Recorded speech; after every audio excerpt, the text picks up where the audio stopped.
السلام علیکم ورحمۃ اللہ وبرکاتہ۔ وعلیکم السلام ورحمۃ اللہ وبرکاتہ۔ کیا حال ہے سب کا؟ الحمدللہ۔ سورۃ فاتحہ لگائیے۔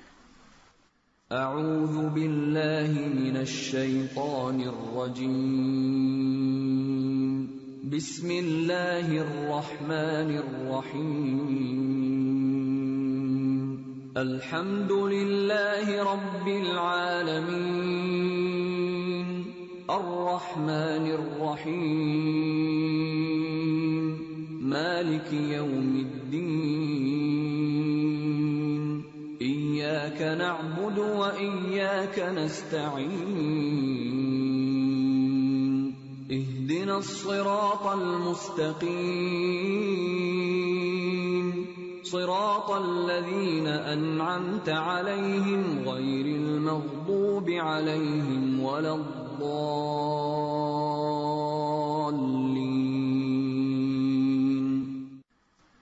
نحمده ونصلي على رسوله الكريم، اما بعد فاعوذ باللہ من الشیطان الرجیم، بسم اللہ الرحمن الرحیم، رب اشرح لی صدری ویسر لی امری واحلل عقدۃ من لسانی یفقہوا قولی۔ ذو الحجہ کا مہینہ یا ذو الحجہ کا مہینہ، شہر رمضان کے بعد ذو الحج کا مہینہ نہایت اہمیت اور فضیلت کا حامل ہے۔ ذو الحج کو ذو الحج کس لیے کہتے ہیں؟ حج کی مناسبت سے، کہ حج والا مہینہ۔ حج ایک اہم اسلامی عبادت ہے، اس عبادت کی طرف اس مہینے کو منسوب کیا گیا ہے۔ باقی مہینے مختلف معنی رکھتے ہیں، عبادات کی طرف منسوب نہیں ہے، لیکن ذو الحج حج والا۔ حج کب شروع ہوا؟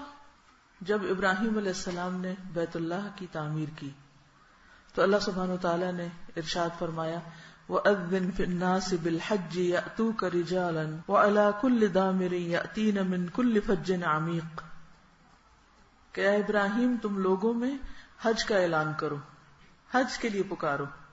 تو انہوں نے کیا کیا؟ پہاڑ پر چڑھ کر چاروں طرف لوگوں کو صدا دی۔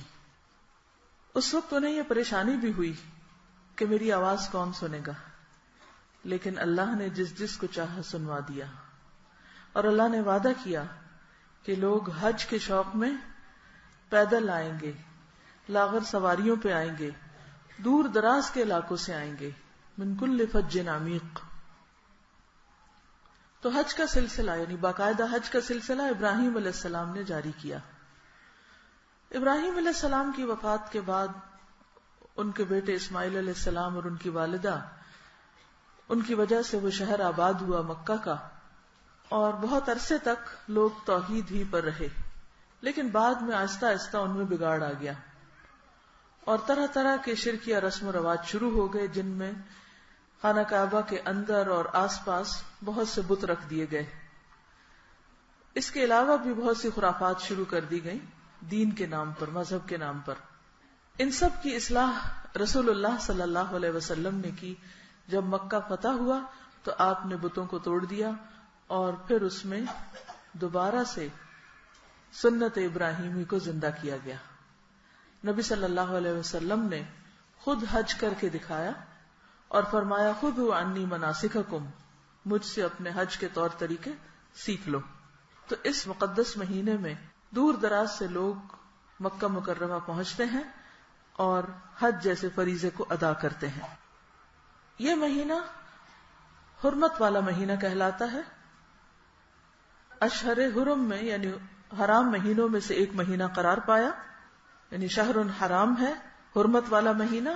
حرمت والے مہینوں کے بارے میں آپ جانتے ہیں کہ جن میں کسی بھی قسم کی لڑائی جھگڑا فتنہ فساد کرنا حرام تھا، اور خاص طور پر ان میں اچھے کاموں کی طرف رغبت دلائی گئی۔ پھر یہ مہینہ اشہر معلومات میں سے ایک مہینہ ہے، جیسا کہ قرآن مجید میں آتا ہے کہ الحج اشہر معلومات، یعنی بہت نون مہینہ ہے، جانا بوجھا ہے۔ تو یکم شوال سے لے کر 10 ذوالحج تک کا عرصہ اشہر معلومات کہلاتا ہے۔ اس مہینے میں عمرہ بھی کثرت سے ہوتا ہے کیونکہ بہت سے لوگ حج تمتع کرتے ہیں اور وہ مکہ پہنچنے کے بعد سب سے پہلے عمرہ ادا کرتے ہیں، اور عمرے کو حج اصغر بھی کہا جاتا ہے۔ پھر یہ عید الاضحیٰ کا مہینہ ہے جس میں پوری دنیا کے مسلمان خوشی مناتے ہیں اور قربانی کرتے ہیں۔ حضرت انس کہتے ہیں کہ رسول اللہ صلی اللہ علیہ وسلم جب مدینہ تشریف لائے تو مدینہ والوں کے ہاں 2 دن سال میں خوشی کے لیے مقرر تھے جن میں وہ کھیلتے اور خوشی مناتے، یعنی تفریح کے دن تھے۔ آپ نے ان کے بارے میں دریافت کیا، عرض کیا گیا ہم جاہلیت کے زمانے سے یہ دن مناتے چلے آ رہے ہیں، یہ ہمارے تہوار کے دن ہیں۔ تو نبی صلی اللہ علیہ وسلم نے فرمایا قد ابدلکم اللہ بہما خیرا منہما، اللہ نے ان دونوں کے بدلے میں تمہیں ان سے بہتر دن عطا کیے ہیں، یوم الاضحیٰ و یوم الفطر، عید الاضحیٰ اور عید الفطر کا دن۔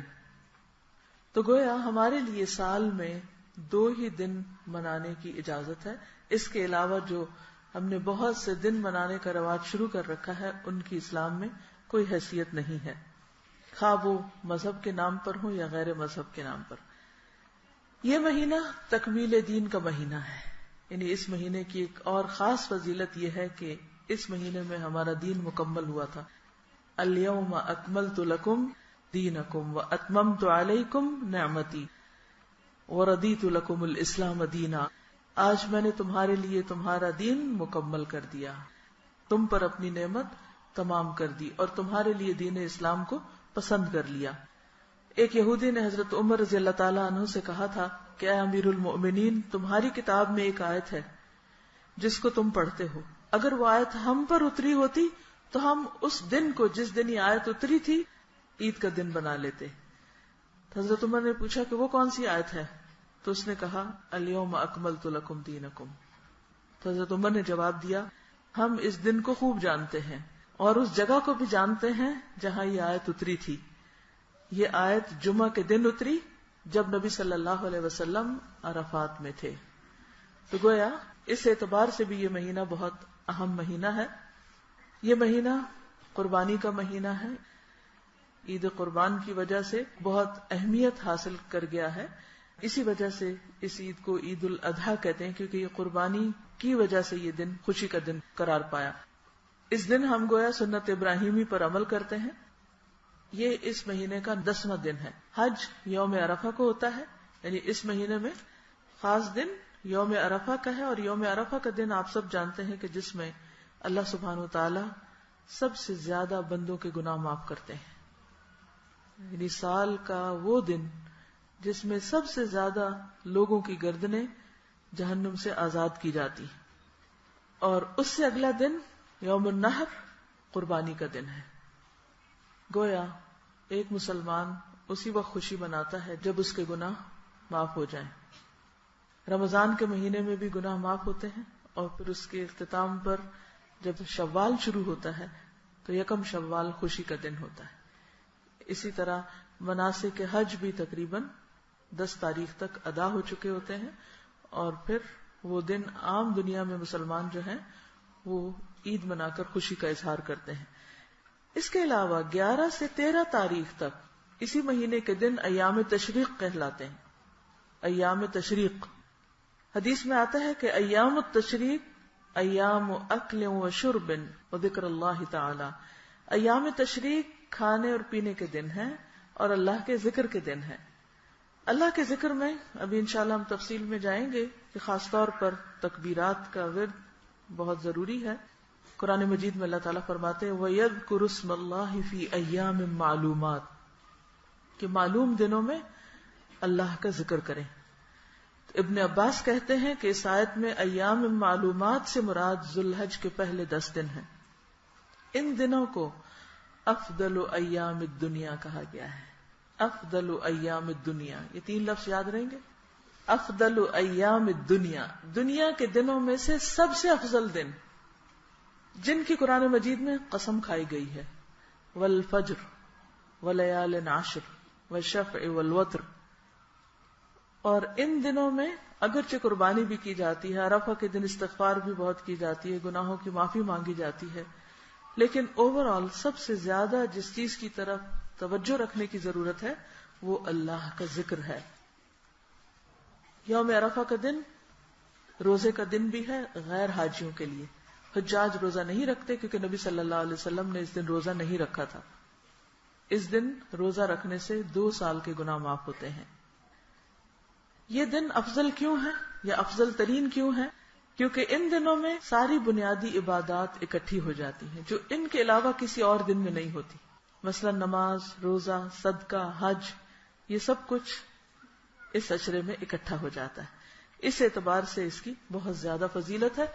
اور جب بہت زیادہ خیر ملے، خیر کثیر، یعنی سال کا آخری مہینہ بھی ہے، جب خیر کثیر مل رہی ہو تو پھر کیا کرنا چاہیے؟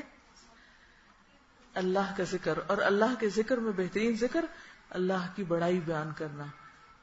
اور اللہ کی بڑائی بیان کرنے کے لیے کیا پڑھتے ہیں ہم؟ تکبیرات. پڑھیے.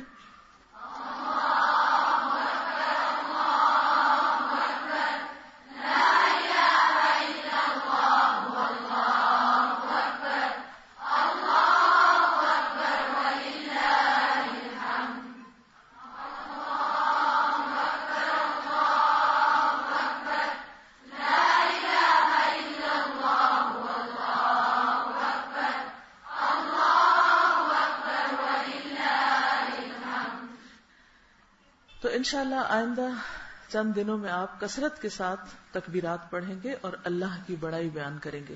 یہ سب سے اہم ترین کام ہے کرنے کا. باقی نیکیوں میں بھی آگے بڑھیں گے، لیکن ان سب میں جسے ٹاپ پر جو چیز کرنے کی جو ہر وقت آپ کر سکتے ہیں وہ اللہ کا ذکر ہے. تو اب انشاءاللہ 1-2 دن میں ذو الحج شروع ہونے والا ہے. اس کی ہمیں پہلے سے تیاری کرنی چاہیے. عام طور پر لوگ اس عشرے کی فضیلت سے غافل ہیں، جبکہ حدیث میں اس کو افضل ایام الدنیا کہا گیا ہے. اللہ تعالیٰ نے بعض دنوں کو بعض پر فضیلت دی ہے، بعض مہینوں کو بعض مہینوں پر. مثلا دنوں میں، ہفتے کے دنوں میں سب سے افضل دن کون سا ہے؟ جمعہ کا.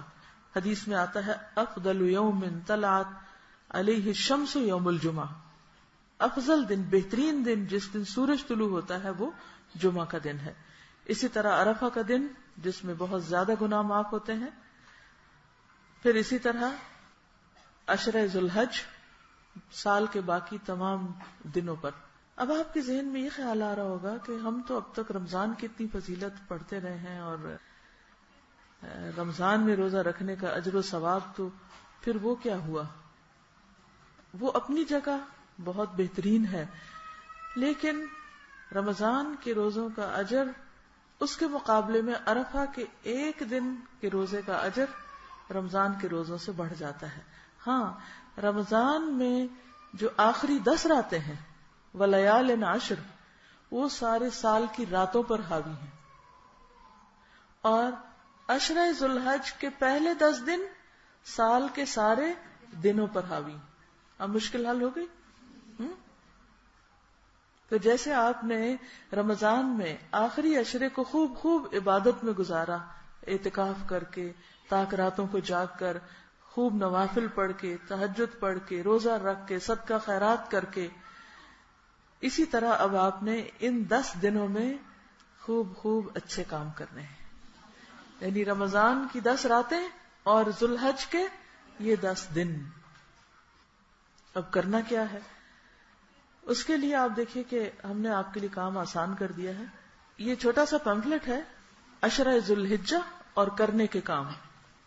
رسول اللہ صلی اللہ علیہ وسلم نے فرمایا، کسی بھی دن کیا ہوا عمل، کسی بھی دن، اس میں رمضان بھی آ جاتا ہے اور باقی بھی آ جاتے ہیں دن، کسی بھی دن کیا ہوا عمل اللہ تعالیٰ کو ان 10 دنوں میں کیے ہوئے عمل سے زیادہ محبوب نہیں. یعنی سب سے زیادہ پیارے وہ اعمال ہیں جو ان 10 دنوں میں کیے جاتے ہیں. صحابہ نے پوچھا، اے اللہ کے رسول صلی اللہ علیہ وسلم، جہاد فی سبیل اللہ بھی نہیں؟ آپ نے فرمایا، جہاد فی سبیل اللہ بھی نہیں، ہاں مگر وہ شخص جو اپنی جان و مال کے ساتھ نکلے اور کچھ واپس لے کر نہ آئے، یعنی شہید ہو جائے. تو شہادت کا درجہ تو بہرحال شہادت کا درجہ ہے، لیکن اس کے علاوہ باقی کام جو ہیں وہ جو بھی نیکی کے ان دنوں میں کیے جاتے ہیں وہ سب سے افضل ہے، ان کا اجر و ثواب کئی گنا زیادہ بڑھ جاتا ہے. یہ سنن نبی داؤد کی روایت تھی. دوسری روایت ہے کوئی دن اللہ تعالیٰ کے ہاں ان 10 دنوں سے عظمت والا نہیں، اور نہ ہی کسی دن کا عمل اللہ تعالیٰ کو ان 10 دنوں کے عمل سے زیادہ محبوب ہے. پس تم ان 10 دنوں میں کثرت سے تحلیل، لا الہ الا اللہ، تکبیر، اللہ اکبر اور تحمید، الحمدللہ کہو. اب آپ دیکھیے کہ تکبیرات تو دوسری طرف لکھ دی گئی ہیں. آپ کی سہولت کے لیے جو اس کے اندر کا حصہ ہے اس کو ایک چھوٹے سے چارٹ کی شکل دی گئی ہے. یہ ایک چیک لسٹ بھی ہے. انشاءاللہ تعالی گھر جا کر آپ اس کاغذ کو جس طرف سے چاہیں لگا دیں. کسی شیشے پہ لگا دیں تو دونوں طرف سے نظر آئے گا، ورنہ کرنے کے کام کی جو فہرست ہے وہ آپ سامنے لگا دیں، تاکہ ان کاموں کو اگر آپ کر سکیں تو انشاءاللہ یہ 10 دن اجر و ثواب کے اعتبار سے آپ پورا ان سے فائدہ اٹھا سکیں گے. کیونکہ ہوتا یہ ہے کہ ہم سوچتے رہ جاتے ہیں، پلاننگ نہیں کرتے. تو اگر آپ چاہتے ہیں کہ آپ کے یہ دن بہترین طریقے پر گزرے تو آپ ان کے لیے پہلے سے ہی پلان کر لیں، لسٹ بنا لیں. ہم نے سوچا کہ آپ الگ الگ لسٹ بنائیں گے، کسی سے کچھ مس ہو جائے گا، کسی سے کچھ، تو بہتر ہے کہ ہم آپ کو بنا دیتے. اس لسٹ میں آپ خود بھی اضافہ کر سکتے ہیں یا آپ کچھ نکالنا چاہیں تو نکال بھی سکتے ہیں. یہ کوئی اتری ہوئی وحی نہیں ہے کہ جس میں آپ کمی بیشی نہیں کر سکتے. یہ مختلف نیکی کے کاموں کو اکٹھا کر کے آپ کی سہولت کے لیے جمع کر کے لکھ دیا گیا ہے. آپ دیکھیے کہ کرنے کے کام جو ہیں ان میں سب سے پہلے نماز کا ذکر ہے. نماز میں ہمیں کوشش یہ کرنی ہے کہ اول وقت میں نماز ادا کریں. اگر ہم 10 دن اس چیز کی پابندی کریں گے تو انشاءاللہ باقی سال کا حصہ بھی ہمیں افضل وقت میں یا اول وقت میں نماز کی ادائیگی کا ثواب ملے گا. اس کی عادت ہو جائے گی اور پھر ہم پڑھ سکیں گے. کیونکہ کسی بھی چیز کی عادت ڈالنے کے لیے شعوری طور پر کوشش کرنی پڑتی. تو ان 10 دنوں میں شعوری کوشش کریں. پھر خشوع و خضوع کے ساتھ ادا کرنا. پھر ہر رکعت میں مختلف صورتیں پڑھنا جو بھی آپ کو اب تک زبانی یاد ہے. اس سے نماز کی کوالٹی بڑھ جاتی ہے. کیونکہ جب آپ روٹین میں صورتیں پڑھتے رہتے تو پھر آپ تکلیف اٹھائے بغیر، سوچے سمجھے بغیر آپ بس پڑھ ہی جاتے. کوشش کریں کہ اشراق اور چاشت کے نوافل پڑھ سکیں. تہجد اگر آپ پڑھتے ہیں تو اس میں طویل قرات کریں، اگر نہیں پڑھتے تو پڑھنے کی کوشش کریں. مرد حضرات کے لیے کہ جماعت کے ساتھ نماز کی ادائیگی کا اہتمام کریں اور اس کی عادت ڈالیں. روزے میں خاص طور پر 9 ذوالحجہ کا روزہ رکھنا، کیونکہ وہ 2 سال کے گناہوں کی معافی کا ذریعہ ہے. ایک پچھلا سال اور ایک آنے والا، یعنی انسان کو مزید آنے والے سال میں نیکیوں کی توفیق ہوگی. پھر زیادہ سے زیادہ ان دنوں میں نفلی روزے رکھے جائیں. ہو سکے تو پہلے 9 دن آپ روزے رکھیں. نبی صلی اللہ علیہ وسلم کے بارے میں آتا ہے کہ آپ ان دنوں میں روزے رکھا کرتے تھے. اگر 9 دن کے نہیں رکھ سکتے تو پھر جمعرات کا رکھ لیجئے. اگر آپ کے ابھی تک کچھ روزے قضا ہیں تو قضا کی نیت سے اپنے قضا روزے پورے کر لیں. قضا کی نیت سے بھی روزے رکھ سکتے ہیں. عام دنوں میں بھی رکھیں گے، لیکن ان دنوں میں اگر رکھیں گے تو اجر و ثواب زیادہ ہو جائے گا. رسول اللہ صلی اللہ علیہ وسلم نے فرمایا، امید ہے کہ عرفہ کا روزہ رکھنا گزشتہ اور آئندہ سال کے گناہوں کا کفارہ بن جائے گا. پھر اسی طرح قرآن مجید کی تلاوت، کیونکہ ان دنوں میں کی ہوئی تلاوت عام دنوں کی تلاوت سے زیادہ اجر و ثواب کا باعث ہوگی. تو کثرت سے تلاوت کا اہتمام کریں. جن دنوں میں خود نہ پڑھنا ہو مختلف قراء کی تلاوت سنیں، نئی صورتیں حفظ کریں، حفظ کیے ہوئے حصے کی دہرائی کریں. پھر قرآن مجید کا ترجمہ اور تفسیر پڑھنا یا سننا، اس کی عادت ڈالیں. جو لوگ آلریڈی کر رہے ہیں یا کر چکے ہیں وہ بھی اپنے آپ کو دوبارہ کچھ نہ کچھ، چاہے تھوڑا سا پارٹی کیوں نہ ہو، اسے شروع کر لیں. اور کچھ نہیں تو آپ جو مشکل الفاظ ہیں ان کی دہرائی شروع کر دیں. یعنی جب آپ تلاوت کر رہے ہیں، اس کا طریقہ کیا ہے، تلاوت کر رہے ہوں اور پڑھتے پڑھتے جس لفظ کو آپ بھول چکے ہیں جس کا ترجمہ، اس کو آپ ہائی لائٹ کر لیں. روزانہ کی جتنی بھی تلاوت ہے، 1 صفحہ پڑھ رہے ہیں، 2 پڑھ رہے ہیں، پورا پارہ پڑھ رہے ہیں، تو ان مشکل الفاظ کو ہائی لائٹ کر کے ان کے ترجمے کو آپ ریوائز کر لیں. اور پھر اس کا فائدہ یہ ہوگا کہ آئندہ بھی جب آپ اس حصے کو پڑھیں گے تو وہ آپ کو دوبارہ یاد ہو جائے گا. اور اس طرح جب آپ قیامت کے دن اٹھیں گے تو آپ کو قرآن کا کوئی حصہ بھولا ہوا نہیں ہوگا. چھوٹی سی ایفرٹ کے ساتھ معنی پر غور و فکر کریں. پڑھتے پڑھتے رک جائیں اور آیات کے مفہوم کو اپنے اندر جذب کرنے کی کوشش کریں. دوسروں تک بھی قرآن کا پیغام پہنچائیں. طریقہ آپ خود سوچ لیں آپ کو کیا سوٹ کرتا ہے. پھر ذکر اور دعا کا اہتمام، تحلیل، تکبیر اور تحمید کا اہتمام کرنا، صبح شام کے اذکار کی پابندی، استغفار اور ذکر کی کثرت، درود شریف، مقبول اوقات میں دعائیں مانگنا، جیسے اذان کے بعد اگر جواب دے کر آپ دعا پڑھتے ہیں اور اس کے بعد کوئی دعا کرتے ہیں تو دعا قبول ہوتی ہے. خصوصاً عرفہ کے دن جو لوگ تو حجاج کرام ہیں وہ تو بہت ہی لکی ہیں کہ وہاں دعائیں مانگ رہے ہوں گے، لیکن آپ بھی اسی وقت میں اپنے گھر میں بیٹھ کے خوب دعائیں کر سکتے ہیں اور اللہ تعالیٰ سے ریکویسٹ کر سکتے ہیں کہ آپ ان پہ نظر کرم کر رہے ہیں، ہم پر بھی کر دیں اور ہمیں بھی معاف فرما دیں. پھر صدقہ و خیرات کا اہتمام، اگر زکوٰۃ ادا نہیں کی تو اس کی ادائیگی. اسی طرح چونکہ آپ کو اب چھٹیاں بھی ہوں گی تو گھر کی صفائی کر کے جو بھی چیزیں آپ استعمال نہیں کر رہے زائد از ضرورت ان کو نکالنے کا اہتمام. کوئی ایک چیز جو آپ کی بہت پسند کی ہو، چاہے کھانے میں سے ہو، چاہے پہننے میں سے ہو، چاہے کسی بھی طرح، اس کو اللہ کے راستے میں خرچ کریں، چاہے وہ ایک کھجور ہی کیوں نہ ہو. وہ چیز جو آپ کو ویسے کھانے میں سب سے زیادہ جو آپ کو پسند ہے، کیونکہ لن تنالوا البر حتی تنفقوا مما تحبون. پھر اسی طرح خصوصی طور پر قریب کے رشتہ داروں پر خرچ کرنا، والدین کے لیے کچھ بھیجنا، بیوی بچوں عزیز و اقارب پہ خرچ کرنا، یہ بھی اجر و ثواب کا باعث ہوتا ہے. بعضوں کا صدقے کا مطلب ہم سمجھتے صرف غیروں کو دینا. خدمت خلق کے کام، رشتہ داروں کے ساتھ صلہ رحمی، پڑوسیوں کی خبر گیری، ضرورت مندوں کی مدد، دین کی تعلیم و تبلیغ میں حصہ لینا، اجتماعی بھلائی کے کاموں میں رضاکارانہ خدمت انجام دینا، کوئی نہ کوئی والنٹیئر ورک بھی کریں. عید اور قربانی تک ناخن اور بال نہ کاٹنا. تو آج کل کا دن ہے آپ کے پاس، شاید ہفتے کو پہلی تاریخ ہو جائے تو اپنے ناخن بھی کاٹ لیں، بال بھی اگر ٹرم کرنے ہیں یا جو بھی اپنے آپ کو صاف کرنا ہے.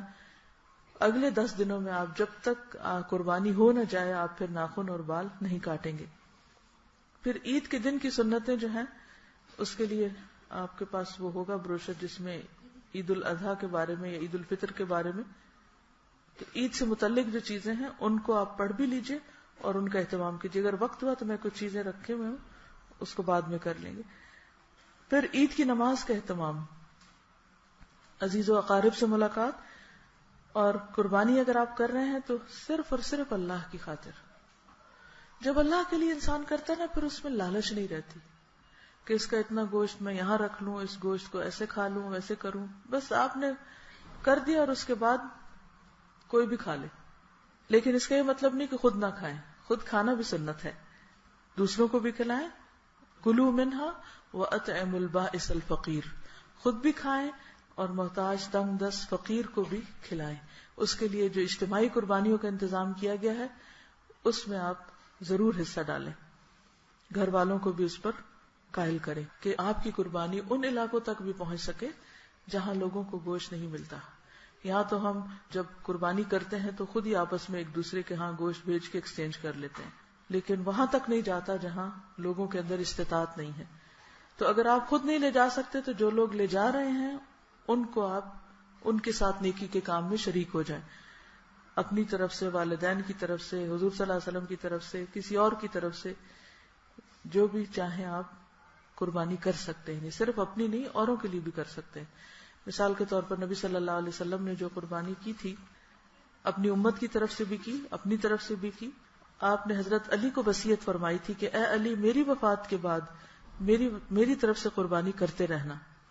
چنانچہ حضور صلی اللہ علیہ وسلم کے انتقال کے بعد حضرت علی جب تک زندہ رہے نبی صلی اللہ علیہ وسلم کی طرف سے قربانی کرتے رہے. پھر اسی طرح یہ ہے کہ نیکی کا کوئی موقع ضائع نہ کرے اور خاص طور پر بے مقصد فضول لایانی کاموں اور گفتگو سے پرہیز کریں. آئندہ 10 دن میں پورا فوکس کس چیز پر ہو؟ عبادت اور اللہ کے ذکر پر. مثلاً اگر ہفتے کے دن پہلی تاریخ ہوتی ہے تو پہلے سے روزے کا اہتمام کر کے رکھے، یہ نہ کہ میں نے تو رکھنا تو بھول ہی گئی.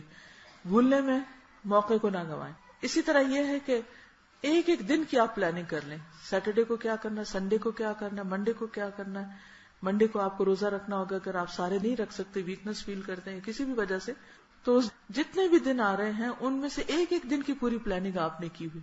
بہت زیادہ سوشلائز کرنا، پارٹیing، ادھر ادھر آنا جانا، ان چیزوں کو ان 10 دنوں کے لیے چھوڑ دیں، عید کے دن کے لیے وہ سب کچھ آپ عید کے دن کریں. اگر ضرورتاً کسی سے ملاقات کرنی بھی پڑتی ہے تو اسے مختصر رکھیں، کیونکہ یہ وقت بہت قیمتی ہے. زیادہ سے زیادہ متوجہ ہو جائیں کس چیز کی طرف؟ عبادت کی طرف، اور خصوصاً دن کے وقت. پھر یاد دہانی کراؤں گی کہ یہ دن آپ یوں ہی سمجھے کہ جیسے رمضان کے آخری عشرے کی راتیں تھیں، تو یہ دن اسی طرح بہت قیمتی دن ہے. افضل ایام الدنیا. اور پھر ایک طرف انسان اگر نیک کام کر رہا ہے تو دوسری طرف گناہوں کو چھوڑنا بھی ضروری ہے. ان دنوں میں اچھا موقع ہے کہ آپ اپنے آپ کا احتساب کریں. کوئی غلط کام اگر عادت پڑ چکی ہے تو ان کو شعوری طور پر اپنی زندگی سے نکالیں، کیونکہ توبہ قبول ہی جب ہوتی ہے جب ہم برائیوں کو چھوڑ دیتے ہیں. اگر آپ نیکی کے ساتھ ساتھ برائی بھی کرتے چلے جا رہے ہیں تو وہ ایسے ہی ہے کہ جیسے اچھی خوراک کھانے کے ساتھ ساتھ انسان ایسی خوراک کھا لے کہ جو اس کے لیے بیماری میں اضافے کا سبب بنے یا بعض اوقات ہلاکت کا سبب بنے. تو اس کو آپ جا کر اپنی یاد دہانی کے لیے اپنے گھر کی کسی دیوار پہ، فریج پہ، کہیں جہاں آپ سب کی نظر پڑے، گھر والوں کی، اس پہ لگائیے. یہ میری طرف سے آپ سب کے لیے تحفہ ہے، لیکن دوسروں کے لیے تحفہ آپ لے کر جائیں گے. ٹھیک ہے؟ میں نے اپنی ذات سے اس لیے شروع کیا ہے تاکہ میں آپ کو کہہ سکوں. تو انشاءاللہ تعالی آپ کم از کم، اگر آپ میں سے ہر شخص 10 لوگوں تک بھی یہ پہنچا دے گا، ایک چھوٹا سا کاغذ ہی ہے، اور وہ 10 میں سے اگر 5 لوگ بھی ان میں سے 2 باتوں پر عمل کر لیں گے تو انشاءاللہ العزیز آپ کے لیے، آپ کو ایک سنت زندہ کرنے کا بھی اجر ملے گا، اور اس کے علاوہ ان دنوں کی فضیلت اجاگر کرنے کا بھی. دیکھیے ہمارے ہاں رمضان کا بھی اہتمام کیا جاتا ہے، اور کچھ ایسے دنوں کا بھی جو اصل میں سنت میں ہے ہی نہیں، لیکن ان دنوں کے بارے میں ہمارے عوام کی اکثریت جانتی ہی نہیں. حالانکہ پورے سال میں جتنے بھی دن ہیں ان میں سب سے افضل دن ہے یہ. یعنی سال کے 12 مہینوں میں سے ہر مہینے میں جتنے دن ہیں ان سب دنوں میں یہ دن بہت فضیلت والے. اس لیے ان دنوں کو آپ فکس کر لیں، کس کے لیے؟ نیک کاموں کے لیے، اور اچھے اچھے اور بھی کام جن کو آپ سوچ سکتے ہیں آپ اس لسٹ میں اضافہ کر سکتے ہیں. یہ تو تھی چند باتیں. اب آپ جب لوگوں تک جائیں گے تو اس میں جیسے آیت ہوئی نا کہ اللہ سبحانہ وتعالیٰ کو لَن يَنَالَ اللَّهَ لُحُومُهَا وَلَا دِمَاؤُهَا، کیونکہ ان 10 دنوں میں لوگ سب سے زیادہ جس چیز کی فکر کرتے ہیں اور اس کا اہتمام کرتے ہیں وہ کیا ہے؟ قربانی. بکرا کیسا لینا ہے، ذبح کیسے کرنا ہے، کسائی کون ہوگا، پکانا کیا ہے، کس کو بلانا ہے، دعوت کیسے کرنی ہے، اور کس کس قسم کے کھانے پکانے. ان سب چیزوں پہ ہم پوری توجہ رکھتے. اور پھر صرف قربانی کر کے ہم سمجھتے ہیں فریضہ ادا ہو چکا، لیکن اللہ تعالیٰ کیا فرماتے ہیں کہ اللہ تعالیٰ کو نہ آپ گوشت بھیج سکتے ہیں تحفے میں اور نہ خون، کیونکہ گوشت کے علاوہ خون کی بہت ویلیو ہے. اللہ کو کیا پہنچے گا؟ دلوں کا تقویٰ. تو الحمدللہ اس موقع پر تقویٰ کے حصول کے لیے جو دعائیں ہیں وہ بھی کارڈ چھپ گیا ہے. انشاءاللہ مجلس کے اختتام پر ایک نئی دعا آپ کو سکھاؤں گی، بہت ہی خوبصورت دعا ہے تقویٰ کی. تو انشاءاللہ ان دنوں میں ہمیں اپنے اندر مزید جو رمضان میں تقویٰ کی ریوائول کیا تھا وہ پھر سے تھوڑا سا مزید کرنا ہے، کیونکہ جب تک اللہ کا ڈر نہ ہو تو کوئی بھی کام اول تو انسان کرتا نہیں، اور اگر کرتا ہے تو اس میں روح نہیں ہوتی. اللہ کا ڈر ایسی چیز ہے کہ جس سے انسان کے اندر یا انسان کے عمل کے اندر بہترین خوبی پیدا ہو جاتی ہے، خوبصورتی پیدا ہو جاتی ہے، یا اس کی روح پیدا ہو جاتی. تب آپ دیکھیے ایک تو نا کہ گوشت قربان کرنا یا جانور قربان کرنا اور گوشت حاصل کرنا، اور ایک ہے تقویٰ حاصل کرنا. تو ہمارا اصل مطلوب گوشت حاصل کرنا نہ ہو بلکہ تقویٰ حاصل کرنا ہو، اور اس کے لیے ہم کوشش بھی کریں اور دعا بھی کریں.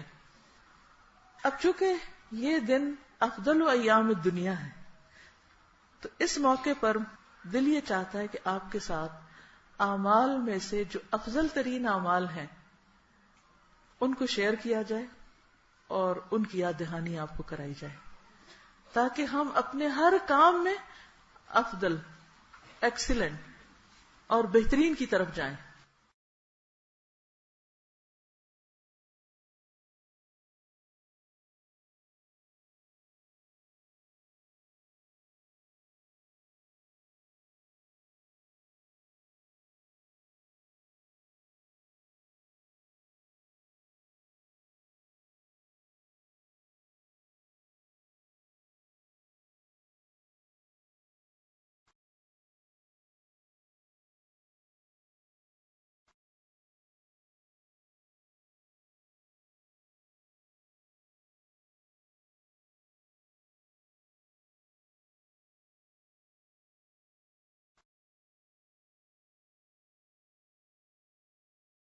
اس وقت میں آپ کے ساتھ کچھ احادیث شیئر کروں گی جس میں افضل اعمال بتائے گئے ہیں.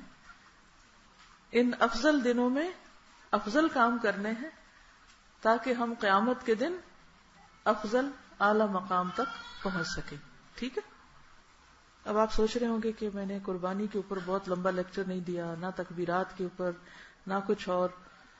بات یہ کہ وہ سارے لیکچرز پہلے ہو چکے ہیں، پچھلے نوٹس نکالیے، آڈیو کیسٹس بھی موجود ہیں، سیڈیز موجود ہیں، انٹرنیٹ پہ ڈاؤن لوڈ کر کے سن سکتے ہیں، کتابچے بھی ماشاءاللہ چھپ گئے ہیں، ساری انفارمیشن موجود ہے. میں آپ کو وہ چیزیں بتاؤں گی جو اویلیبل نہیں، ٹھیک، تاکہ آپ مزید کام کر سکیں، افضل کام کر سکیں. تو ہمارا ان دنوں کا پھر موٹو کیا ہوگا؟ افضل دنوں میں افضل کام. ٹھیک ہے، افضل ترین دنوں میں افضل ترین کام. چلیے تو ایمان سے بات شروع کرتے ہیں. کون سا ایمان افضل ہے؟ آپ میں سے کوئی بتائے گا کون سا ایمان افضل ہے؟ ایسا ایمان جس میں کوئی شک نہ ہو. عن ابی ہریرہ قال قال رسول اللہ صلی اللہ علیہ وسلم افضل الایمان عند اللہ عز وجل ایمان لا شک فیہ. مسند احمد. ابو ہریرہ رضی اللہ عنہ سے روایت ہے کہ رسول اللہ صلی اللہ علیہ وسلم نے فرمایا اللہ عز وجل کے نزدیک سب سے افضل ایمان وہ ہے جس میں کوئی شک نہ ہو. جس میں کوئی شک نہ ہو، نہ اللہ کی ذات کے بارے میں، نہ اس کی صفات کے بارے میں، نہ اس کی قدرت کے بارے میں، نہ اس کے رسول کے بارے میں، نہ آخرت کے بارے میں، نہ جنت کے بارے میں، نہ جہنم کے بارے میں، نہ قدر تقدیر کے بارے میں، نہ ملائکہ کے بارے میں، نہ وحی کے بارے میں. تو افضل ایمان کون سا ہے؟ جو شک سے پاک ہو. عن ابی ہریرہ ان رسول اللہ صلی اللہ علیہ وسلم قال الایمان بضع وسبعون افضلها قول لا الہ الا اللہ. ابو ہریرہ رضی اللہ عنہ سے روایت ہے کہ رسول اللہ صلی اللہ علیہ وسلم نے فرمایا ایمان کے 70 سے کچھ اوپر شعبے ہیں، یعنی ایمان کے 70 سے زیادہ برانچز ہیں، وہ سب ایمان کا حصہ ہے. ان میں سب سے افضل شعبہ لا الہ الا اللہ کہنا ہے. ایک اور حدیث ان معقل ابن یسار مرفوعا افضل الایمان الصبر والسماحہ. معقل بن یسار سے روایت ہے نبی صلی اللہ علیہ وسلم نے فرمایا صبر کرنا اور عفو درگزر کرنا افضل ایمان ہے. افضل ایمان کیا ہے؟ صبر کرنا اور عفو درگزر، معاف کر دینا، دوسرے کی غلطی معاف کر دینا. یہ دن آ رہے ہیں، موقع ہے کہ جن جن کو آپ نے ناراض کیا ہوا ہے یا وہ آپ سے ناراض ہے یا جن کے لیے آپ کے دل میں کسی قسم کے کوئی گرج ہے، کوئی نفرت ہے، کیا کریں؟ اس کو نکال دیں. کیونکہ جن دنوں میں خاص اللہ کی رحمتیں برستی ہیں ان دنوں میں نیکی کرنا نسبتاً آسان ہو جاتا ہے، اور اس موقع سے فائدہ اٹھاتے ہوئے اپنے دلوں کو صاف کر لیا جائے تاکہ ایمان مکمل ہو سکے. عن عمرو بن عبسة قال اتيت رسول الله صلى الله عليه وسلم فقلت يا رسول الله اي الايمان افضل. صحابہ تو خود پوچھتے تھے یا رسول اللہ اي الايمان افضل؟ قال خلق حسن. عمرو بن عبسة سے روایت ہے میں رسول اللہ صلی اللہ علیہ وسلم کے پاس آیا اور پوچھا یا رسول اللہ صلی اللہ علیہ وسلم کون سا ایمان افضل ہے؟ آپ نے فرمایا حسن اخلاق، اچھا اخلاق. اب یہ جو آپ کو لسٹ دی گئی ہے نا، اس میں اضافہ کر لیجئے. ٹھیک، ایمان کے حصے میں کرنے کے کام، افضل دنوں میں افضل کام، اور افضل کاموں میں افضل ایمان. ایک اور حدیث عمر رضی اللہ عنہ سے روایت ہے ایک شخص نے رسول اللہ صلی اللہ علیہ وسلم سے عرض کیا یا رسول اللہ کون سا عمل سب سے افضل ہے؟ نبی صلی اللہ علیہ وسلم نے فرمایا اللہ پر ایمان اور تصدیق، اللہ کی راہ میں جہاد اور حج مبرور. اس آدمی نے عرض کیا یا رسول اللہ یہ تو آپ نے بہت سی چیزیں بیان کر دی، اور مثلاً آپ میں ہم تو حج پہ جا ہی نہیں سکتے.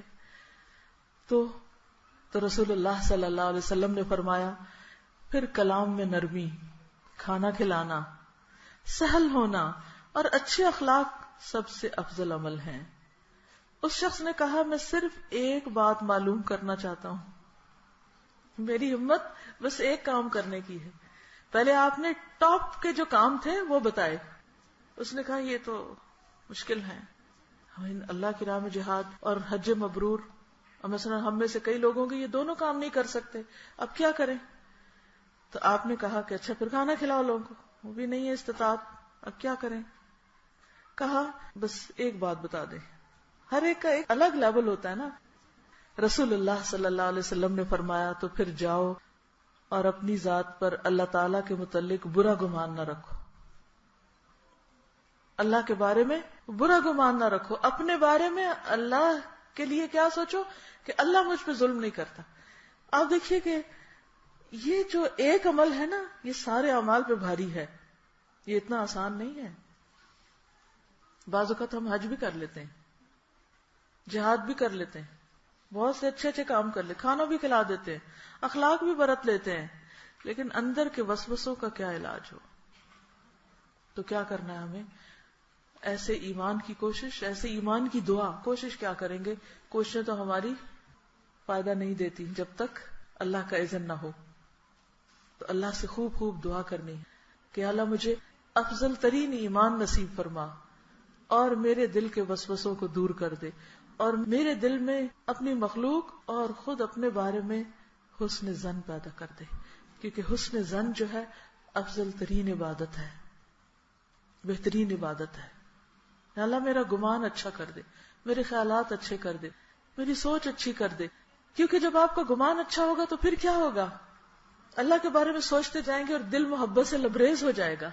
کوئی تکلیف آ گئی آپ پر, کوئی تکلیف آ گئی بندے کسی کی طرف سے, مال کی طرف سے, بچوں کی طرف سے, کسی پیارے انسان کی طرف سے, تو اس وقت انسان کا پھر حال کیا ہوتا ہے؟ بعض اوقات انسان مایوسی میں جانے لگتا ہے اور یوں لگتا ہے دنیا اندھیر ہو گئی اور ساری دنیا بے وفاؤں سے بھری ہوئی ہے, کوئی بھی اچھا نہیں. کبھی ایسا خیال آیا آپ کو؟ اس دنیا میں کوئی اپنا نہیں, ماں باپ بھی اپنے نہیں, اور دوستوں پر تو اعتماد کرنا ہی نہیں چاہیے, اور شوہر, اس کی وفاداری پر کیا اعتماد, اس پر کیا بھروسہ. ایسی کیفیات آتی ہے نا انسان پر کہ جب شیطان انسان کے اندر طرح طرح کے وسوسے ڈالتا ہے. اچھا ان کا نقصان کیا ہوتا ہے؟ ان منفی سوچوں کا نقصان خود انسان کو ہوتا ہے. منفی سوچیں انسان کی فزیکل ہیلتھ پر بھی اثر ڈالتی, لہذا بہت ضروری ہے اپنی خاطر کہ ایسی سوچوں کو باہر نکال دیا جائے اور ان کی جگہ حسن ظن لے آیا جائے, اور لوگوں کی صرف اچھائی پر نظر رکھی جائے. اور اگر بندوں کی طرف سے کوئی تکلیف پہنچتی ہے یا کسی بھی معاملے میں کوئی دکھ درد آتا ہے تو آپ کہیں میرے رب نے میرے حق میں بڑا ہی اچھا کیا ہے. امام ابن القیم الجوزی تکلیف کو میڈیسن کہتے ہیں, کہ کوئی آزمائش آتی ہے نا بندے پر تو وہ دوا کی حیثیت رکھتی ہے. جیسے انسان بیمار ہوتا ہے نا, ہمارے اندر نفاق آ جاتا ہے, شک آ جاتا ہے اللہ پر, دین پر, مختلف چیزوں پر, اور پھر ہم عجیب طرح سوچنے لگتے ہیں. ایسے میں اللہ تعالیٰ پکڑ کے کوئی جھٹکا لگاتا ہے, سخت قسم کا شوق لگتا ہے انسان کو. اس وقت دو میں سے ایک سوچ آپ کو آتی, ایک کہتے ہیں الحمدللہ, اللہ تیرا شکر ہے کہ تو نے اس ذریعے مجھے ہدایت دی, کیونکہ کچھ لوگوں کے لیے تکلیف ہدایت کا ذریعہ بن جاتی. اللہ اس ذریعے سے تو نے مجھے دنیا کی حقیقت سمجھا دی, اس طریقے پر تو نے مجھے مختلف چیزوں کی اصلیت دکھا دی جو اس تکلیف کے بغیر نظر آ ہی نہیں سکتی تھی.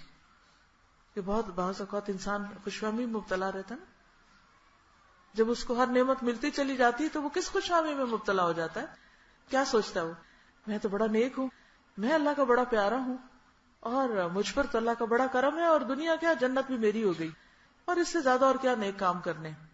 لیکن جب ایک جھٹکا لگتا ہے نا انسان کو دنیا میں, تو اس کو اپنی اصلیت نظر آ جاتی کہ اچھا اگر یہاں میرے ساتھ یہ ہو گیا ہے تو کل آخرت میں کیا ہوگا, اور توبہ استغفار شروع کر دیتا ہے. اور اس طرح وہ مصیبت اس کے لیے بھلائی کا سبب بن جاتی, انسان کو شکر گزار ہونے میں مدد دیتی کہ یا اللہ بس اتنی تکلیف ہے نا, اس سے آگے تو نے نہیں دی, اس سے زیادہ بھی ہو سکتی تھی.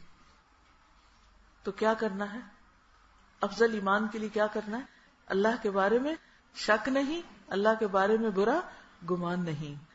اچھا اب آپ بتائیے کون سا اسلام افضل ہے؟ گڈ. جو وہ چیزیں چھوڑ دے جن سے کوئی مطلب نہیں. من حسن اسلام المرء ترکہ ما لا یعنی.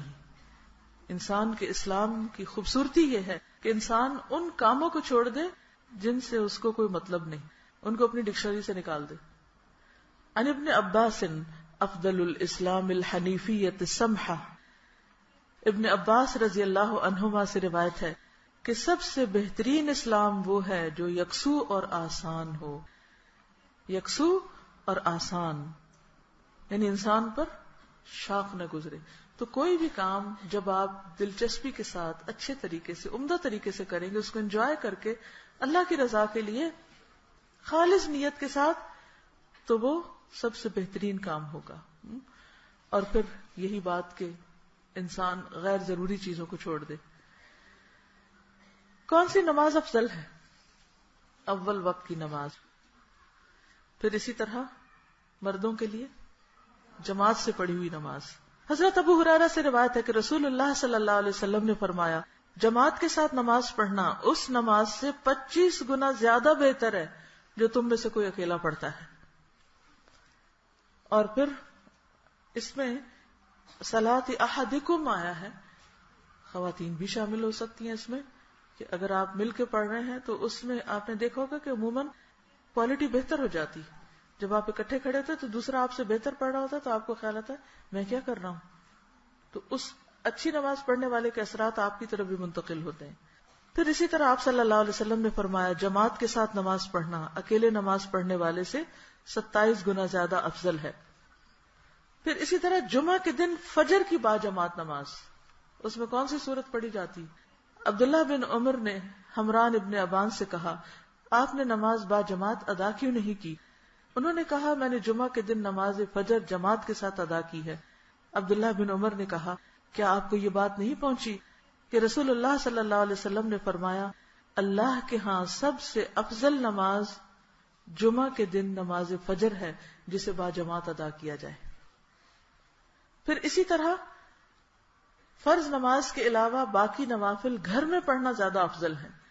زید بن ثابت سے روایت ہے، رسول اللہ صلی اللہ علیہ وسلم نے فرمایا، نماز میں آدمی کی سب سے بہتر نماز وہی ہے جو اس کے گھر میں ہو سوائے فرض نماز کے.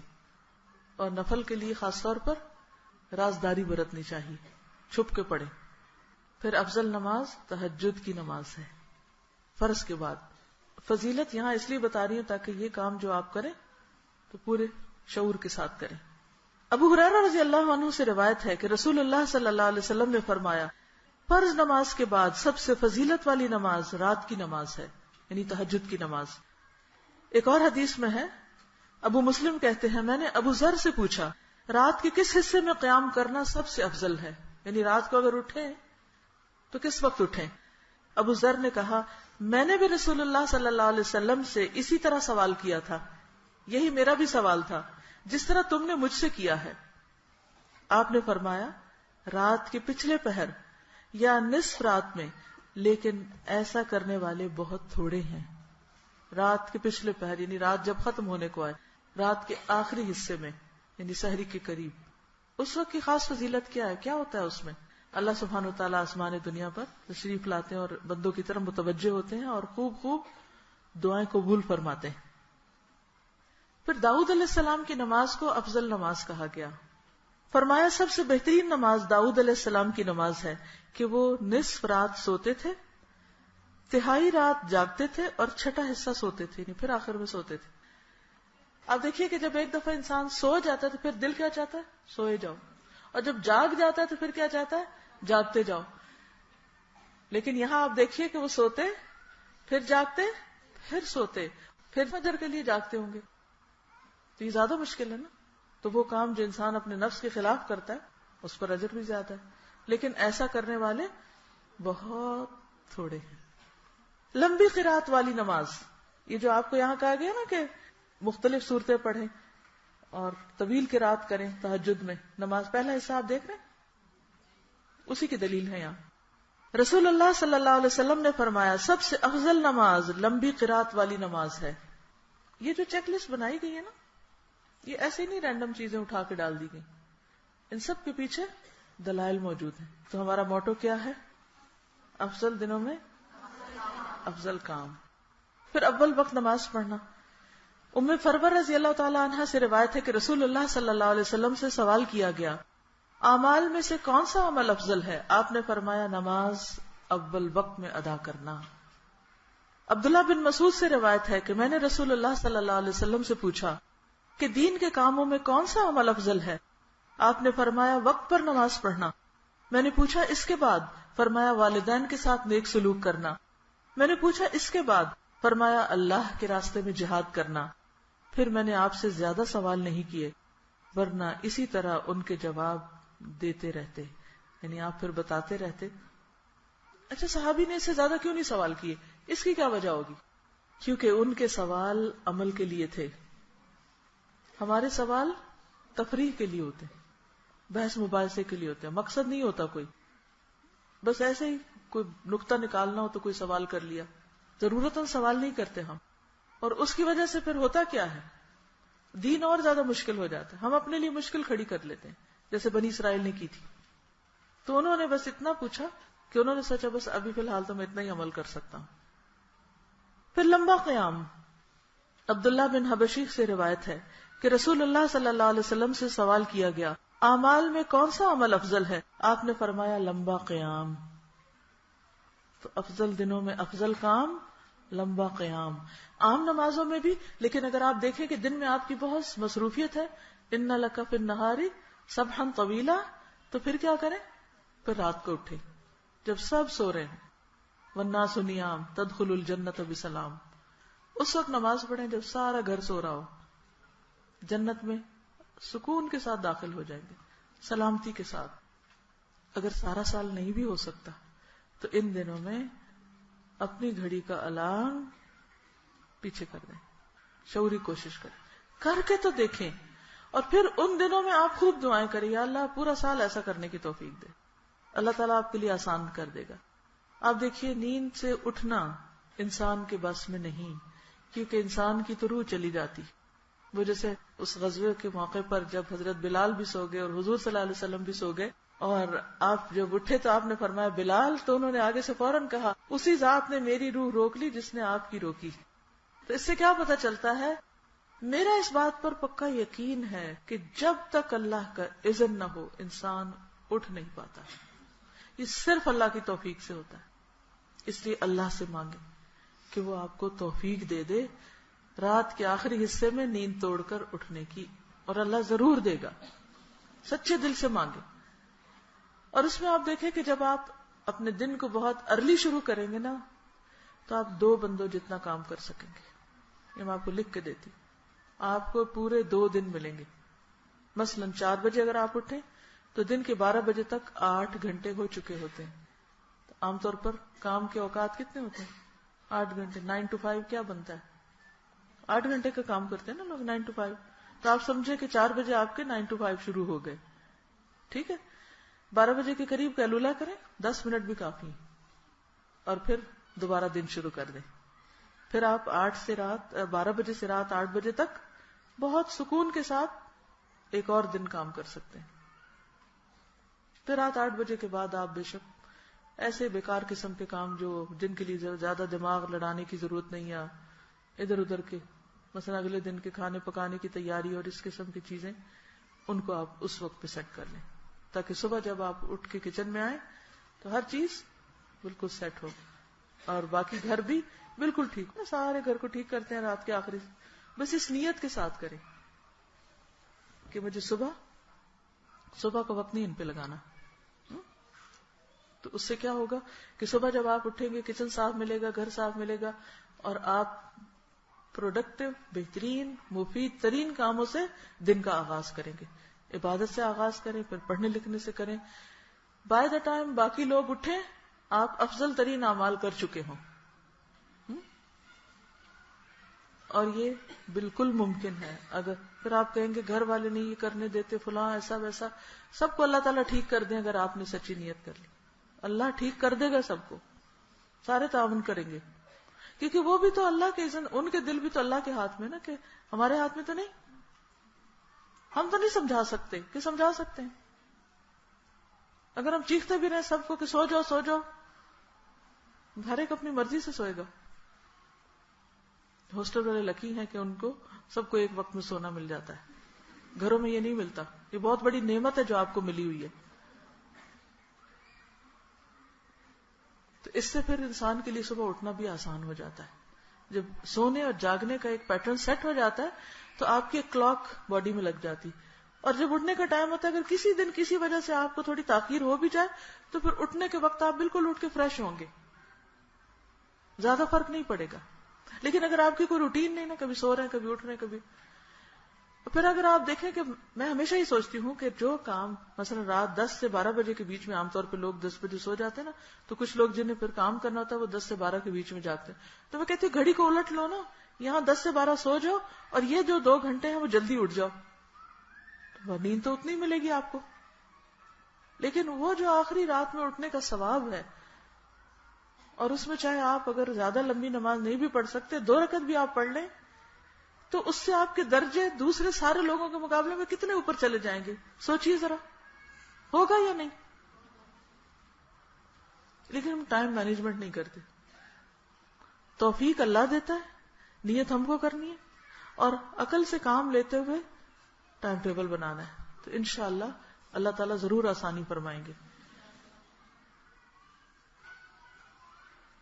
عورت کی بہترین نماز. عبداللہ رضی اللہ عنہ سے روایت ہے کہ نبی صلی اللہ علیہ وسلم نے فرمایا، عورت کا کمرے میں نماز پڑھنا صحن میں نماز پڑھنے سے افضل ہے، اور اندرونی کوٹھڑی میں نماز پڑھنا کمرے میں نماز پڑھنے سے افضل ہے. یعنی اگر کمرے سے بھی زیادہ سٹور ہے نا کوئی تو اس میں گھس جائیں، لیکن وہ وہی گھس سکے گا جس نے سٹور کو صاف کر رکھا ہوگا اور اس کو کمرہ بنا رکھا ہوگا، ایسا ہی جیسا. ہاں ٹھیک ہے. تو اندر کے کمرے میں مثلا ایک صحن ہے، پھر برآمدہ ہے، پھر بیڈ روم ہے، پھر بیڈ روم سے آگے ایک روم ہے، تو اس میں گھر والوں کو ویسے بھی کوئی آپ پر اعتراض نہیں ہوگا کہ آپ کیا کھڑپڑ کر رہے ہیں، کیونکہ بعض اوقات آپ بیڈ روم میں ہی نماز شروع کر دیتے ہیں تو پھر آپ صبح صبح صلواتیں سنتے ہیں. تو بہتر ہے کہ آپ اپنی جائے-نماز اندر ترین جگہ پر بنائے جا کے، اور اس سے ایک تو دوسروں کو اذیت نہیں ہوگی اور اجر کے اعتبار سے بھی وہ نماز بڑھ جائے گی. دیکھیں جیسے سٹیپس ہوتے ہیں نا، یہ سٹیپس نظر آ رہے ہیں نا آپ کو، تب اگر آپ پہلے سٹیپ پہ کھڑے ہو تو آپ کا قد چھوٹا نظر آئے گا، اس سے اوپر میں تو ذرا اور بڑا ہو جائے گا اس سے. بالکل اسی طرح کام تو آپ کر ہی رہے ہیں. نفل آپ دن میں بھی 2 پڑھ لیں گے، لیکن وہی اگر آپ رات میں 2 پڑھ لیں تو وہ آپ سمجھے کہ اوپر والے سٹیپ پہ آپ کھڑے. کوئی بھی کام. اور پھر گھر کے بھی آپ دیکھیے کہ کمرے میں بھی درمیان میں نہ کھڑے ہو جائیں، اس میں کیا کریں، کونا. مسجد نبوی اور مسجد حرام میں نماز پڑھنا، اس کی بھی دعا مانگے. اللہ کے لیے کیا مشکل ہے؟ ہمارے لیے مشکل ہوتی ہے، اللہ کے لیے کچھ نہیں مشکل. ابو ہریرہ رضی اللہ عنہ سے روایت ہے کہ ان کو نبی صلی اللہ علیہ وسلم کی یہ بات پہنچی کہ آپ نے فرمایا، میری اس مسجد میں نماز پڑھنا مسجد حرام کے علاوہ باقی تمام مساجد کی بنسبت 1000 نمازوں سے زیادہ افضل ہے. تو جو لوگ یہ 10 دن حرم میں گزارے، مکہ یا مدینہ میں، ان کی نمازیں پھر باقی لوگوں کی نمازوں سے اور زیادہ افضل ہو جائیں گی. کون سا روزہ افضل ہے بتائیے؟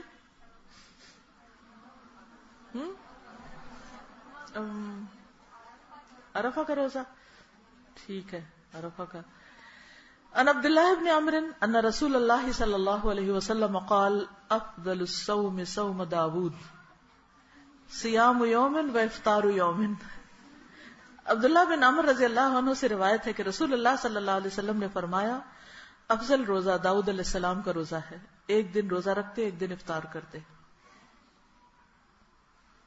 پھر وہی بات ہے نا کہ روٹین میں چلنا بہت آسان ہوتا ہے. ہر روز روٹین توڑنا، ایک دن کھانے کا وقت سیٹ ہوا، دوسرے دن پھر نہیں کھانا، پھر کھانا، پھر نہیں کھانا، مشکل کام ہے نا. لیکن افضل ترین روزہ ہے. پھر اسی طرح محرم کا روزہ، رسول اللہ صلی اللہ علیہ وسلم نے فرمایا، رمضان کے روزوں کے بعد سب سے زیادہ فضیلت والے روزے اللہ کے مہینے محرم کے ہیں، اور 10 محرم کا روزہ خاص طور پر. اور پھر آپ نے 2 روزوں کی بات کی، انشاءاللہ وہ اگلے مہینے آپ کو بتائیں گے. اور اس کے علاوہ جو عرفہ کے 9 تاریخ کا روزہ ہے، یعنی 9 ذی الحج کا روزہ، عرفہ کے دن کا روزہ افضل ترین روزہ ہے، جس میں 2 سال کے گناہ معاف ہوتے ہیں. کون سا حج افضل ہے؟ جس میں خوب تلبیہ پڑھا جائے اور جس میں خوب قربانیاں کی جائیں. ابو بکر صدیق سے روایت ہے، رسول اللہ صلی اللہ علیہ وسلم سے سوال کیا گیا کون سا حج افضل ہے؟ آپ نے فرمایا لبیک پکارنا اور خون بہانا یعنی قربانی کرنا. اور ایک اور جگہ پر آتا ہے جس میں سب سے زیادہ اللہ کا ذکر ہو، اس شخص کا حج سب سے افضل ہے. پھر مالی صدقات میں بہترین صدقہ کون سا صدقہ ہے؟ پانی پلانا، ٹھیک ہے. اور پسندیدہ مال خرچ کرنا. اس میں بہت ورائٹی ہے. ویسے میں سمجھتی ہوں کہ ہم ساری چیزیں اگر نوٹ کر لینا تو ہر ایک ایک ایک ایک ایک, ایک کرتے رہیں انشاءاللہ.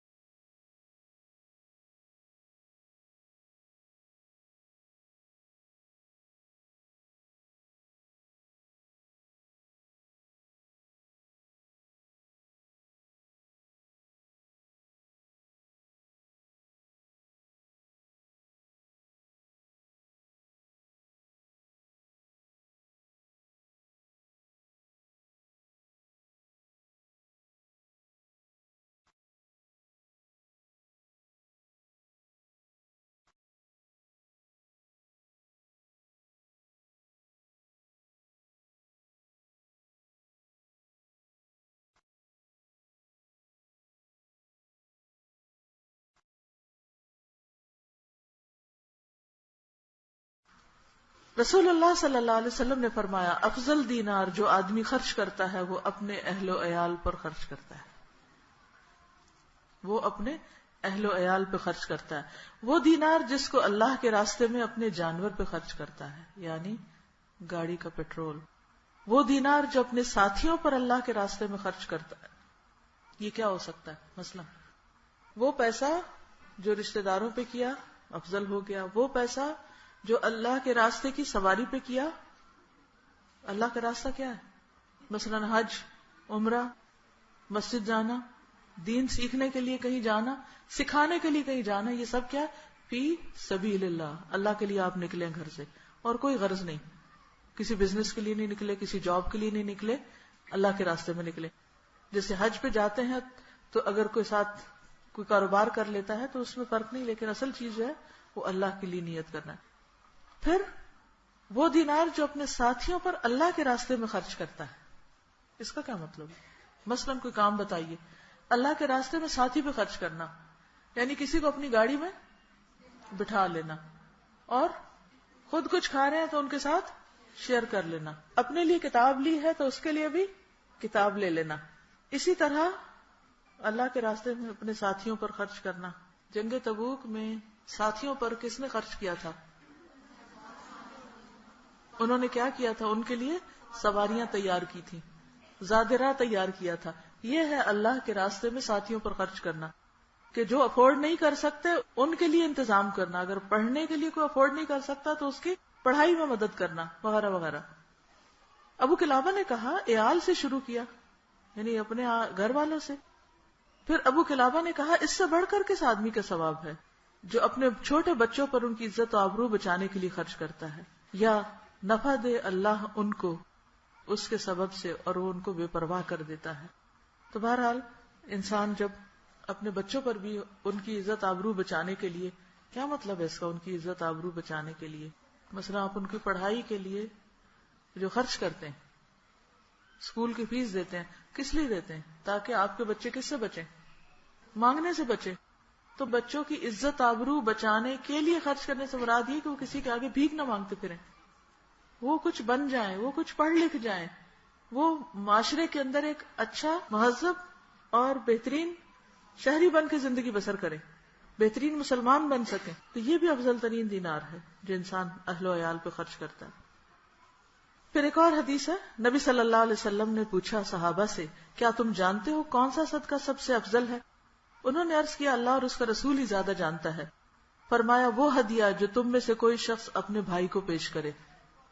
وہ ہدیہ جو تم میں سے کوئی شخص اپنے بھائی کو پیش کرے، خواہ وہ روپیہ پیسہ ہو، خواہ وہ جانور کی پشت یعنی سواری ہو، کسی کو لفٹ دینا، خواہ بکری کا دودھ ہو یا گائے کا دودھ، کوئی بھی چیز، کوئی بھی فائدے کی چیز کسی دوسرے کو دینا، یہ بھی بہترین صدقہ ہے.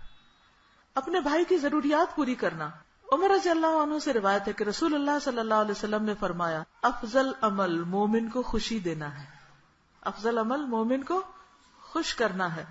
تم اس کے سطر کو ڈھانپ دو. کیسے؟ کپڑے سے. یا اس کی بھوک کو سیر کر دو.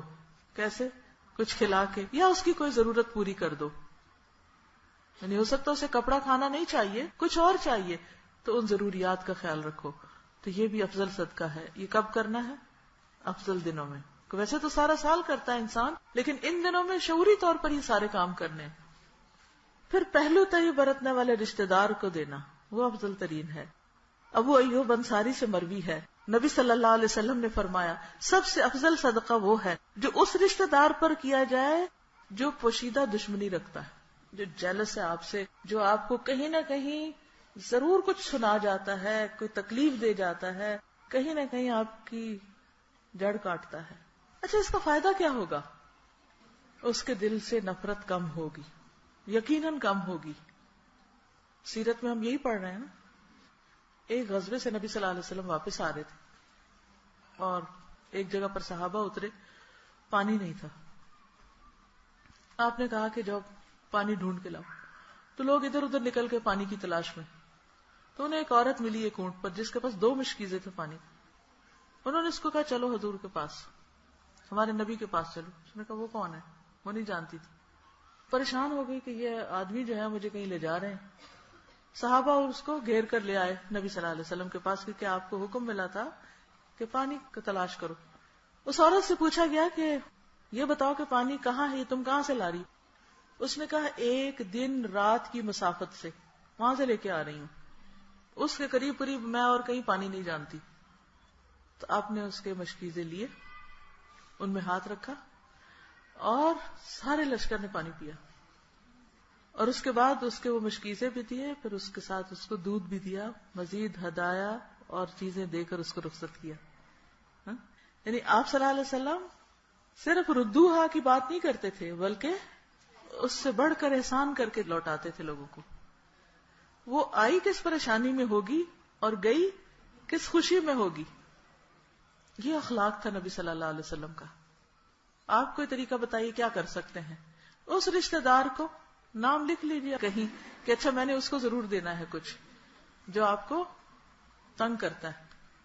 یہ اچھے ریلیشن شپ کے لیے بہترین نسخہ ہے. اچھا ہم کیا کرتے ہیں؟ سب کو دیتے ہیں، اسی کو نہیں دیتے. اچھا اس سے کیا ہوتا ہے؟ اس کی دشمنی اور پکی ہو جاتی ہے، وہ اور کھنچ جاتا ہے. جب ہم احسان کی روش اختیار نہیں کرتے تو اپنے لیے مشکلات میں اضافہ کرتے جاتے ہیں. تو اس کا حل صرف یہی ہے کہ اپنے اندر کو توڑو اور وہ کرو جو اللہ کی پسند ہے، چاہے ہماری پسند ہے یا نہیں. وہ لیتے نہیں ہیں. ہاں یہ واقعی مشکل ہے. موقع کی تلاش رکھیں، کب چاہیے، کب لیں گے. آپ کو معلوم ہے کہ بعض لوگ آپ ان کو کچھ دیں وہ لوٹا دیتے ہیں، نہیں لیتے، نہیں چاہیے، واپس بھیج دیتے ہیں، آپ کے گھر لوٹا دیتے ہیں. بڑی تکلیف ہوتی ہے اس وقت. پھر آپ انتظار کریں اور ہارے نہیں. نیکی میں ہارنا نہیں. کچھ دن بعد پھر کچھ کرے اور اللہ تعالیٰ ان کو ایسی سچویشن میں ڈالے گا کہ وہ خود مانگنے آ جائیں گے آپ سے. Believe me. صرف آپ کا بھی ٹیسٹ ہے کہ آپ خانہ پوری کر رہے ہیں، چیک لسٹ پہ اچھا نشان لگا دیا، کر دیا ہم نے. وہ کہا تھا انہوں نے کہ اس رشتہ دار کو دینا، ہم نے دیا، لیا نہیں، شکر نہیں لیا، ہم خود ہی لے لیں. سچے دل سے جب آپ کام کریں گے نا تو پھر کر کے ہی چھوڑیں گے، پھر راستے بھی کھل جائیں گے. پھر آپ کہیں کہ اچھا میں دیکھتی ہوں کہ کب میں دے سکتی ہوں اس کو.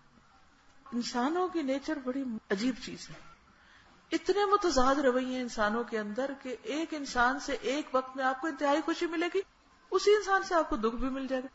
تو آپ حیران ہوتے ہیں کہ اب کیا کروں، اس کو کس کیٹیگری میں رکھوں. انسان ہے نا وہ بھی، بس ٹھیک ہے. جب معاف کرنا سیکھ لیا، آ گیا طریقہ معاف کرنے کا، تو معاف کر دیں اور اس کے بعد خوش رہیں خود. اللہ کی راہ میں خیمہ مہیا کرنا افضل ترین صدقہ. ابو امامہ رضی اللہ عنہ سے روایت ہے کہ ایک آدمی نے رسول اللہ صلی اللہ علیہ وسلم سے پوچھا کون سا صدقہ سب سے افضل ہے؟ آپ نے فرمایا اللہ کی راہ میں کسی خیمے کا سایہ مہیا کرنا، یا اللہ کی راہ میں کسی خادم کی خدمت کرنا، یعنی جو اللہ کے راستے میں نکلا ہوا ہے، یا اللہ کی راہ میں کسی نر جانور پر کسی کو سوار کرنا یعنی سواری دینا. اب یہ جو خیمہ مہیا کرنا ہے یہ کیا چیز ہے؟ اس پر ہم کیسے عمل کر سکتے ہیں؟ جسے فلڈ وکٹمز ہیں ان کو گھر بنوا کے دیے جا رہے ہیں تو اس میں ہم سارا نہیں بنا سکتے تو کچھ، لیکن یہاں خاص طور پر اللہ کی راہ میں بات ہو رہی ہے. ٹھیک ہے، فی سبیل اللہ. یہ کہتے ہیں کہ جیسے الہدا کے باہر درخت نہیں ہے، ڈرائیور حضرات آ کے گاڑیاں کھڑی کرتے ہیں، دھوپ میں ان کی گاڑیاں کھڑی ہوتی ہیں، تو اب یہ ہے کہ وہ آتے ہیں اللہ کی بندیوں کو اٹھانے کے لیے جو اللہ کی راہ میں نکلی ہوئی ہیں. ویسے درخت لگانا تو ویسے بھی ایک بہت بہترین صدقہ ہے. اب دیکھیے ہمارے ملک میں کتنے ہی بس سٹینڈ ہیں جن پہ کوئی سایہ نہیں ہے نا. اب آپ کہیں گے ہم جا کے لگوائیں گے پھر لوگ اکھاڑ کے لے جائیں گے. یہ بڑی مشکل ہے ہمارے ملک میں. یہ خیال ہی لوگوں کو کام سے روک دیتا ہے. لیکن اگر کچھ لوگ مل کر کسی ایک بس سٹینڈ پر ایک چھت ڈلوا دیں، ایک شیڈ ڈلوا دیں، کتنے لوگوں کو سایہ مل جائے گا. ان میں نیکی کے کام کرنے والے بھی سفر کریں گے. آپ کہیں گے ہو سکتا پتہ نہیں کون کہاں جا رہا ہو، چور لٹیرا بھی ہو اس میں، ہم کیوں سایہ دیں؟ نہیں، جب آپ ایک نیکی کا کوئی موقع پیدا کرتے ہیں تو اس میں ہر قسم کے لوگ آتے ہیں، لیکن آپ کو اجر کس سے ملتا ہے؟ اپنی نیت سے، اور اسی کے اندر خیر اور بھلائی کے کام کرنے والے بھی ہوتے ہیں. تو اس لیے اس کی فکر نہ کیا کریں، کیونکہ اس طرح کے خیال ڈال کے شیطان ہمیں نیکی سے روک دیتا ہے. جیسے لو انکم والے ایسے لوگ جو دین کی خدمت میں لگے ہوئے ہیں، اپنے لیے خود کچھ نہیں کر سکتے تو ان کے لیے خرچ کرنا. اسی طرح یہ جو کپڑا ہے نا، یہ بھی خیمے جیسا ہی ہے، بینر جس پر تکبیرات لگی ہوئی ہوں. کسی دینی گیدرنگ میں خیمے ٹینٹس پرووائڈ کرنا، خیمے کے نیچے درس کرانا، یہ بھی اس میں آ جائے گا. لیکن یہ جو میں کہہ رہی ہوں نا کہ یہ بھی ٹینٹ والا ہی کپڑا ہے. میرا دل چاہتا ہے کہ اس عشرہ ذی الحج میں ملک بھر میں بل بورڈز تکبیرات سے بھرے ہوئے ہوں. ہر شخص جو کوئی گزرے تکبیرات پڑھتا ہوا گزرے. لیکن کون لگائے وہاں؟ آئی ڈونٹ نو، مجھے نہیں معلوم. ہو سکتا ہے آپ لوگوں کو طریقہ آتا ہو تو ہم سارے پول ان کر کے کسی اچھے سے بڑے بل بورڈ کا انتخاب کریں اور اس پر خوبصورت طریقے سے تکبیرات لگوا دیں جہاں سے ہیوی ٹریفک گزرتی ہو. اگرچہ وہ مہنگی ہوگی جگہ، لیکن 10 دن اگر ہر روز 10,000 لوگ بھی پڑھ رہے ہیں تو کیا ہوگا؟ ٹریفک آ کے رکی، خود ہی نظریں پڑیں گی. جس نے نہیں پڑھنا وہ بھی لاشعوری طور پر تکبیرات پڑھنے لگ جائے گا، کیونکہ اس عشرے کا ذکر نبی صلی اللہ علیہ وسلم نے خود بتا دیا ہے نا کہ یہ پڑھو. اسی طرح ٹیلی ویژن کے اندر کوئی ایک چھوٹا سا پرومو یا کوئی ایڈ ایسی دے دیں کہ جس میں صرف اتنا کہا گیا ہو عشرہ ذی الحج کا بہترین ذکر، افضل الایام کا افضل الذکر لا الہ الا اللہ، اللہ اکبر، تکبیرات کا صرف چند سیکنڈ کا ایک پرومو گزر جائے تو اس سے آپ دیکھیے، یا جن لوگوں کے چینلز ہیں ان سے آپ بات کریں یا ان تک میسج پہنچائیں. اب دیکھیے ہمارے ہاں محرم کا عشرہ پورا ملک منا رہا ہوتا ہے، ربیع الاول کا 12 دن سب اس میں انوالو ہوتے ہیں. حالانکہ قرآن مجید میں سنت میں نہ ربیع الاول کا ذکر ہے اور نہ ہی محرم کا اس طرح ذکر ہے کہ اس میں جو کچھ ہم کرتے ہیں. جس کا ذکر ہے کہ فضیلت پتہ ہی نہیں کہ سال بھر کے سارے دنوں میں سے افضل ترین دن. کہیں بھی لگوائیں، جا کے کسی اسکول میں لگوائیں، کالج میں لگوائیں، کسی بھی پبلک پلیس پر جس میں میکسیمم لوگ لگا سکیں. اوور ہیڈ بریجز ہیں اس میں لگائے جا سکتے ہیں. اپنی دیوار کے باہر پینٹ کروا دیں، پینٹر کو بلا کے کہیں کہ یہ اچھا ویو ہے، اس میں تکبیرات پینٹ کر دو. پینٹ تو ویسے بھی سالانہ صفائی کرتے نا عید کی. بینر لگا دیں، کچھ کر دیں، فیس بک پر لگوائیں، شاپنگ مالز میں لگوائیں، اور بکرا منڈی پہ لگوائیں، اور فیول اسٹیشنز پہ، اسکول کالجز یونیورسٹیز کے باہر کی دیوار پہ پرنسپل سے پوچھ کے، میٹرو میں لگوا دے. جا کے کون بات کرے گا ان سے؟ اصل بات یہ ہے کہ مشورے سب دیں گے. اجر کس کو ملے گا؟ جو جا کے لگوائے گا. اب آپ دیکھیے، ہو سکتا ہے آپ کے بھائی میٹرو میں کام کرتے ہوں، آپ ان سے کہیے کہ جا کے اونر سے بات کریں اور 350 کا ایک لے جا کے میٹرو کو ہدیہ کر دیں. ٹھیک، جب وہ ہدیہ کرے گا نا کوئی تو کہیں گے اچھا لگا دو. خود سے اگر انہیں کہیں، کیونکہ وہ کہاں سے بنوائے انہیں پتہ ہی نہیں. اسی لیے ہم نے حدیث بھی ڈالی ساتھ اور ساتھ تکبیرات، تاکہ لوگ پڑھ بھی لیں کہ یہ کیوں لگی ہوئی ہیں تکبیریں، ورنہ تو وہ لوگ کہیں گے ایسے شاید ڈیکوریشن پیس لگا ہوا ہے. باقی سوچنا آپ کا کام ہے. آپ دیکھیے کہ اگر آپ کو ذاتی کسی بزنس کی پروموشن کرنی ہو تو آپ کیا کیا کریں گے؟ آ جائیں گے نا طریقے. بس یہ اللہ کا نام بلند کرنے، اللہ اکبر ہے. یہ اللہ کی بڑائی بیان کرنے کے لیے کیا طریقے اختیار کرنے ہیں؟ اب خوب اپنی ذہانت سے کام لیجئے اور کوئی عملی طریقہ ضرور سوچئے، خالی خیالوں میں نہیں رہیے. کہ اچھا میں کیا کر سکتی ہوں. مثلاً آپ کے گھر میں شادی کارڈ فالتو فضول پڑے ہوں گے، ان کو نکال کے سارے نکال لیجیے، صفائی کریں گے نا سارے اکٹھے ہو جائیں گے. اب ان کے بیٹھ کے بچے اپنے گھر میں لے کے ان سب کے ساتھ کٹنگ کروائیں، ان کو لکھنا سکھائیں، انہیں کہیں لکھیں اس پر، اور لکھ کر جا کر اپنے کلاس فیلوز کو دیں، ٹیچرز کو دیں، اچھے اس کے اوپر کوئی ڈیزائن بنا لیں. ہاتھ سے لکھی ہوئی چیز کی کتنی ویلیو ہوتی، لیکن لکھیں ٹھیک، ایسا نہ ہو کہ کچھ سے کچھ لکھ دیں. جی آپ فرمائیے. ہے جی رکشے کے پیچھے لگوا دیں، بسوں کے اوپر لگوا دیں، کہیں جہاں مرضی لگوا دیں، اٹس اپ ٹو یو. اب آپ خود ہی سوچتے جائیں اور لگواتے جائیں، صرف سوچتے نہیں جائیں. وہ کہتے ہیں جس نے آرڈر کرنا ہے، کیونکہ بنوانے کا بھی ایک دھندا ہوتا ہے نا، لکھے کون بنائے کون، تو وہ آپ یہاں پر الہدا میں آرڈر کر سکتے ہیں اور یہاں سے آپ کو اکٹھے پھر مل جائیں گے، بس آپ پھر اٹھا کے صرف لے جا کے لگا سکیں گے، جہاں مرضی لگا دیں. پھر ڈفرینٹ سائزز کے ہو جائیں تو زیادہ اچھا نہیں، کوئی بڑے ہو جائیں کوئی چھوٹے، 3-4 سائزز میں بنوا لیں. کہ کیا ہوا، ٹائم لگ جائے گا تو اللہ کے راستے میں ٹائم لگے گا.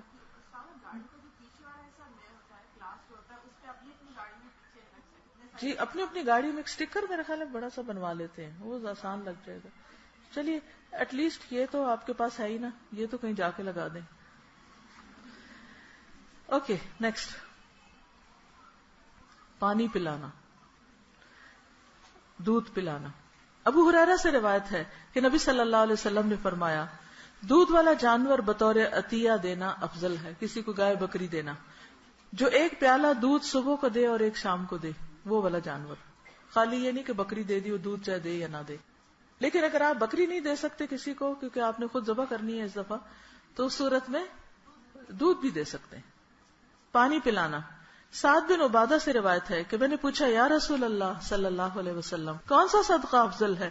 آپ نے فرمایا پانی پلانا. تو آپ یہ کر سکتے ہیں کہ جیسے عید کی نماز پہ جائیں تو پانی کی بوتلیں ساتھ لے جائیں، مختلف لوگوں کو ایز اے گفٹ اس وقت دے دیں، کیونکہ وہ سارے لوگ جلدی میں نکلے ہوتے ہیں اور اس وقت پھر پیاس لگ جاتی ہے بعض اوقات، تو کوئی طریقہ کرے. سعد بن عبادہ سے روایت ہے انہوں نے کہا یا رسول اللہ ام سعد فوت ہو گئی ہیں، کون سا صدقہ افضل ہے؟ فرمایا پانی. چنانچہ انہوں نے ایک کنواں کھدوایا اور کہا یہ ام سعد کی طرف سے ہے. پھر تنگ دستی میں صدقہ کرنا. اب آپ سوچ رہے ہوں گے یہ امیر لوگ ہوں گے بس وہی یہ سارے کام کریں گے، ہم تو غریب ہیں، ہمارے تو اپنے پاکٹ منی جو ملتی ہے وہ اس میں مہینے کا کینٹین کا خرچہ بھی نہیں نکلتا، تو ہم تو یہ صدقہ نہیں کر سکتے. جو 9 دن روزہ رکھیں گے نا، ان 9 دنوں کا کھانے کا خرچہ جو ہے ایک ٹائم کے وہ صدقہ کر دیں اگر اور کچھ نہیں. ابو ہریرہ سے روایت ہے کہ ایک آدمی نے نبی صلی اللہ علیہ وسلم سے پوچھا یا رسول اللہ کون سا صدقہ افضل ہے؟ فرمایا تندرستی کی حالت میں صدقہ کرنا کہ خواہش بھی ہو، جس سے سرمایہ جمع ہونے کی تمہیں امید بھی ہو اور محتاجی کا ڈر بھی ہو. کیونکہ جب انسان جوان تندرست ہوتا ہے نا، بڑے بڑے منصوبے بناتا ہے، پھر اس کو پیسے چاہیے ہوتے ہیں، پھر وہ دینے والا نہیں لینے والا بن جاتا ہے. لیکن جب بوڑھا ہو جاتا ہے تو پھر بھی بازو کا سوچتا ہے کہ اچھا اب کھا ہنڈا لیا، اب چلو کسی نیکی کے کام میں لگا دو. اور محتاجی کا ڈر بھی ہو کہ اگر دیا تو میرا کیا بنے گا، اور اس میں تاخیر نہ کرے کہ جب روح حلق تک پہنچ جائے تو کہنے بیٹھ جائے اتنا مال فلاں کے لیے، فلاں کو یہ دینا، فلاں کو وہ دینا، اب تو وہ فلاں ہی کا ہے. ایسا صدقہ جو خود کو محتاج نہ کرے. سب سے بہترین صدقہ وہ ہے جسے دینے والا دے کر بھی مالدار رہے، یعنی اس کے اپنے پاس بھی کچھ نہ کچھ ہو. پھر معاملات میں بہتری لانا، آپس میں صلح کروانا، روٹھے ہوئے لوگوں کو منانا یا آپس میں 2 لوگوں کے درمیان صلح کرا دینا. تو یہ جو متفرقات ہیں نا، اس میں آپ ڈال لیجئے کہ ان افضل ترین دنوں میں کسی ٹوٹے ہوئے دل کو جوڑنا ہے. ہاسٹل کی بچیاں خاص طور پہ گھروں میں جائیں گی تو کوئی نہ کوئی رشتہ داروں کے بارے میں سنیں گی، وہ ناراض ہے، تو یہ حدیثیں سنا کر ان کو راضی کریں، امی ابو کو پہلے اور پھر آگے والوں کو. آپ صلی اللہ علیہ وسلم نے فرمایا آپس میں صلح کروا دینا افضل صدقہ ہے. آپ صلی اللہ علیہ وسلم نے فرمایا آدم کے بیٹے نے کوئی ایسا عمل نہیں کیا جو نماز باہمی صلح کروانے اور حسن اخلاق سے بہتر ہو. یعنی مراد اس سے ایک اور حدیث میں آتا ہے کہ نماز روزے سے افضل عمل صلح کروانا ہے. اپنے بھائی کو خوش کرنا. افضل اعمال یہ ہیں کہ آپ نے فرمایا تم اپنے مومن بھائی کو خوش کر دو، اس کا قرضہ ادا کر دو یا اس کو کھانا کھلا دو. تو قرضہ ادا کرنا یا کسی کو دعوت پر بلانا، تو جب آپ عید کے موقع پر دعوت پر بلائیں تو کس نیت سے بلائیں؟ افضل صدقے کی نیت سے، افضل عمل کی نیت سے، کہ میں یہ اللہ کی خاطر کر رہی ہوں، اس لیے نہیں کہ وہ بھی مجھے بلائے، یا بوجھ سمجھ کے نہیں. عام طور پر کیا ہوتا ہے، جب گھر میں دعوت ہوتی ہے تو لوگ اس کو کیا کرتے ہیں، اپنے اوپر بوجھ بنا لیتے، پکاتے بھی جائیں گے، کرتے بھی جائیں گے اور بولتے بھی جائیں گے. اس کا نقصان کیا ہوتا ہے؟ ساتھ کے ساتھ عمل ضائع ہو جاتا ہے. اور کیا کرنا ہے؟ ایسے غریب لوگوں کو کھانا کھلانے کا انتظام، ان لوگوں تک قربانی پہنچانے کا انتظام، یہ بھی اسی میں شامل ہو جائے گا. لہٰذا اجتماعی قربانیوں میں حصہ ڈال کر اس کام کو آپ آگے بڑھا سکتے ہیں. ایک اور حدیث ہے، نبی صلی اللہ علیہ وسلم نے فرمایا، مومن کو خوش کرنا، اس کا قرض ادا کرنا، اس کی ضرورت پوری کرنا، اس سے کسی مصیبت کو دور کرنا افضل اعمال ہے. یہ دیکھیں کہ کون آس پاس میں کس مشکل میں ہے، کس مصیبت میں ہے. ٹھیک، ہم چھوٹی چھوٹی مصیبتیں تو دور کرتے رہتے ہیں، لیکن ہماری قوم پر ایک بہت بڑی مصیبت بھی آئی ہوئی ہے. وہ کیا ہے؟ جہالت. جہالت بہت بڑی مصیبت ہے، جو ساری مصیبتوں کا. آپ کو معلوم ہے کہ پچھلے دنوں جو بچہ وہ گٹر میں گر کے فوت ہوا تھا، تو سوچتی رہی کہ اس کی ریزن کیا ہے، وجہ کیا ہے. وجہ یہ ہے کہ عام طور پر گٹر کے اوپر جو ڈھکن ہوتے ہیں وہ لوہے کے ہوتے ہیں، تو لوہا بہت مہنگا ہو گیا، ادھر رکھواتے جاتے ہیں، ادھر سے چوری ہو جاتا ہے. تو پہلے تو میں سوچتی رہی کہ کس قسم کے ڈھکن ہوں، اچھا وہ سیمنٹ والے ہوں، اچھا ایسے ہوں ویسے ہوں. اچھا سیمنٹ والوں کا کیا ہوتا ہے، 2-3 گاڑیاں گزری وہ کریک ہو جاتا ہے، لکڑی نہیں رکھ سکتے، بارش ہوگی کچھ ہوگا یا کوئی اوپر سے بھاری چیز گزرے گی وہ ٹوٹ جائے گا. حل کیا ہو؟ ایک انسانی جان کے جانے کا ذمہ دار کون ہے؟ ہم اپنی عجلت سے، جلد بازی سے اس کو بلیم کر دیتے، اس کو کر دیتے، اس کو کر دیتے. ان کا قصور ہے، انہوں نے مثلا سی ڈی اے کا قصور ہے، ڈھکن نہیں رکھا. بھئی سی ڈی اے نے رکھا ہوگا، اس نے زن سے کام لے، لیکن کدھر گیا وہ؟ پھر کسی نے تو چوری کیا نا، کسی نے تو اٹھایا. اچھا اس نے اٹھا لیا تو باقی کدھر تھے؟ ان کی آنکھیں نہیں تھی وہ دیکھتی یہاں ڈھکن کھلا ہوا ہے؟ ان کا فرض تھا امر بالمعروف نہی عن المنکر کا، یا کوئی نہیں؟ پھر کھلا نظر نہیں آ رہا کیونکہ گھاس نہیں کٹی. ہم نے ایک دفعہ یہاں سامنے سے گھاس کٹوائی، ہم کو جرمانہ ہوا کہ یہ آپ کا ایریا نہیں، آپ نہیں گھاس کٹوا سکتے. اس کو یعنی کہ آپ صرف اپنے پریمیسز میں گھاس کٹوا سکتے ہیں، آپ اس سے باہر نہیں کٹوا سکتے، منع ہے. اچھا اب کیا کریں؟ یعنی میں نے اتنے پہلوؤں سے اس بات پہ غور کیا کیونکہ میرا دل بہت بوجھل تھا، بہت تکلیف میں تھی. میں روٹ کاز کیا، اس سے آگے کیا کاز ہے، اس کے آگے کیا، اس کا علاج کیا، اس کا کیا، اس کا کیا، اس کا کیا. اور آخر میں جب میں پہنچی تو مجھے یوں لگا کہ لوگوں کے اندر نمبر 1 جہالت، نمبر 2 خدا کا خوف نہیں. جب تک یہ تقوی نہیں آتا، جب تک اللہ کا ڈر نہیں آتا، اس کا حل کچھ بھی نہیں ہو سکتا. وقتی طور پر آپ حل کرتے ہیں، یہ کوئی ایک حادثہ ہے ایسا، روز آپ اخباروں میں پڑھتے ہیں کس طرح ہمت ہوتی ہے ان لوگوں کی کہ وہ لوگوں کے لیے ہلاکت گاہ کا دروازہ کھول دیں. کسی گٹر سے ڈھکن اٹھانے کا مطلب یہ ایسا ہی ہے موت کا دروازہ کسی کے لیے کھول دینا. یہ کوئی معمولی جرم نہیں ہے، لیکن یہ جرم کتنا عام ہو چکا ہے. اپنے آپ کو اس پہ رکھ کے دیکھیں، اپنے آپ کو اس گٹر میں گرتا ہوا دیکھیں. سادے پانی، صاف پانی میں بھی ڈوبنا بہت سخت تکلیف کی بات ہے، کہاں گٹر کے پانی میں کوئی ڈوبے. ہم ایک دوسرے کو بلیم کر کے چین سے نہیں بیٹھ سکتے. ہمیں روٹ کاز تک پہنچنا ہوگا اور اس کا حل کرنا ہوگا. پھر ہم کہتے ہیں کہ اچھا اتنے درس ہوتے پھر اثر نہیں ہوتا، اس لیے کہ ہم خود عمل نہیں کرتے. اثر کیسے ہو؟ اللہ کا ڈر ہی نہیں ہے دلوں میں. پھر یہ ہے کہ کتنے لوگوں کو واقعی پتا ہے. میں سوچتی ہوں کہ عام طور پر جو نشہ کرنے والے لوگ ہوتے ہیں نا، وہ اس طرح کی چوریاں کر رہے ہوتے ہیں. اچھا وہ ایک جرم نشے کا کر رہا ہے، اس نشے میں آ کر وہ ایسے غلط، کو تو ہوش ہی نہیں کہ وہ موت کا دروازہ کھول رہا ہے، وہ چوری کر رہا ہے ڈھکن. کیا علاج ہے؟ نبی صلی اللہ علیہ وسلم کو رحمت للعالمین بنا کر جو بھیجا گیا، تو کیوں کہا گیا کہ وہ رحمت ہے؟ کیونکہ انہوں نے آ کے لوگوں کو علم دیا تھا اور اللہ کا ڈر دیا. خالی علم نہیں دیا، اس کے ساتھ اللہ کا ڈر دیا تھا، تقویٰ دیا تھا. جب اصلاح ہو گئی، جب وہ عدی بن حاتم کو آپ نے کہا تھا کہ ایسا وقت آئے گا کہ عورت زیورات سے لدی بھی اکیلی سفر کر رہی ہوگی، کسی کا ڈر نہیں ہوگا اس کو، اور لوگ اپنے ہاتھوں میں سونا چاندی اٹھائے پھریں گے کہ کسی کو صدقہ کر سکے اور کوئی لینے والا نہیں ہوگا. آج کیا ہمارے پاس ریسورسز کم ہے؟ شاید اس سے زیادہ ہی ہوں جو وہاں تھے، لیکن آج خدا کا خوف نہیں، اس لیے اصلاح نہیں.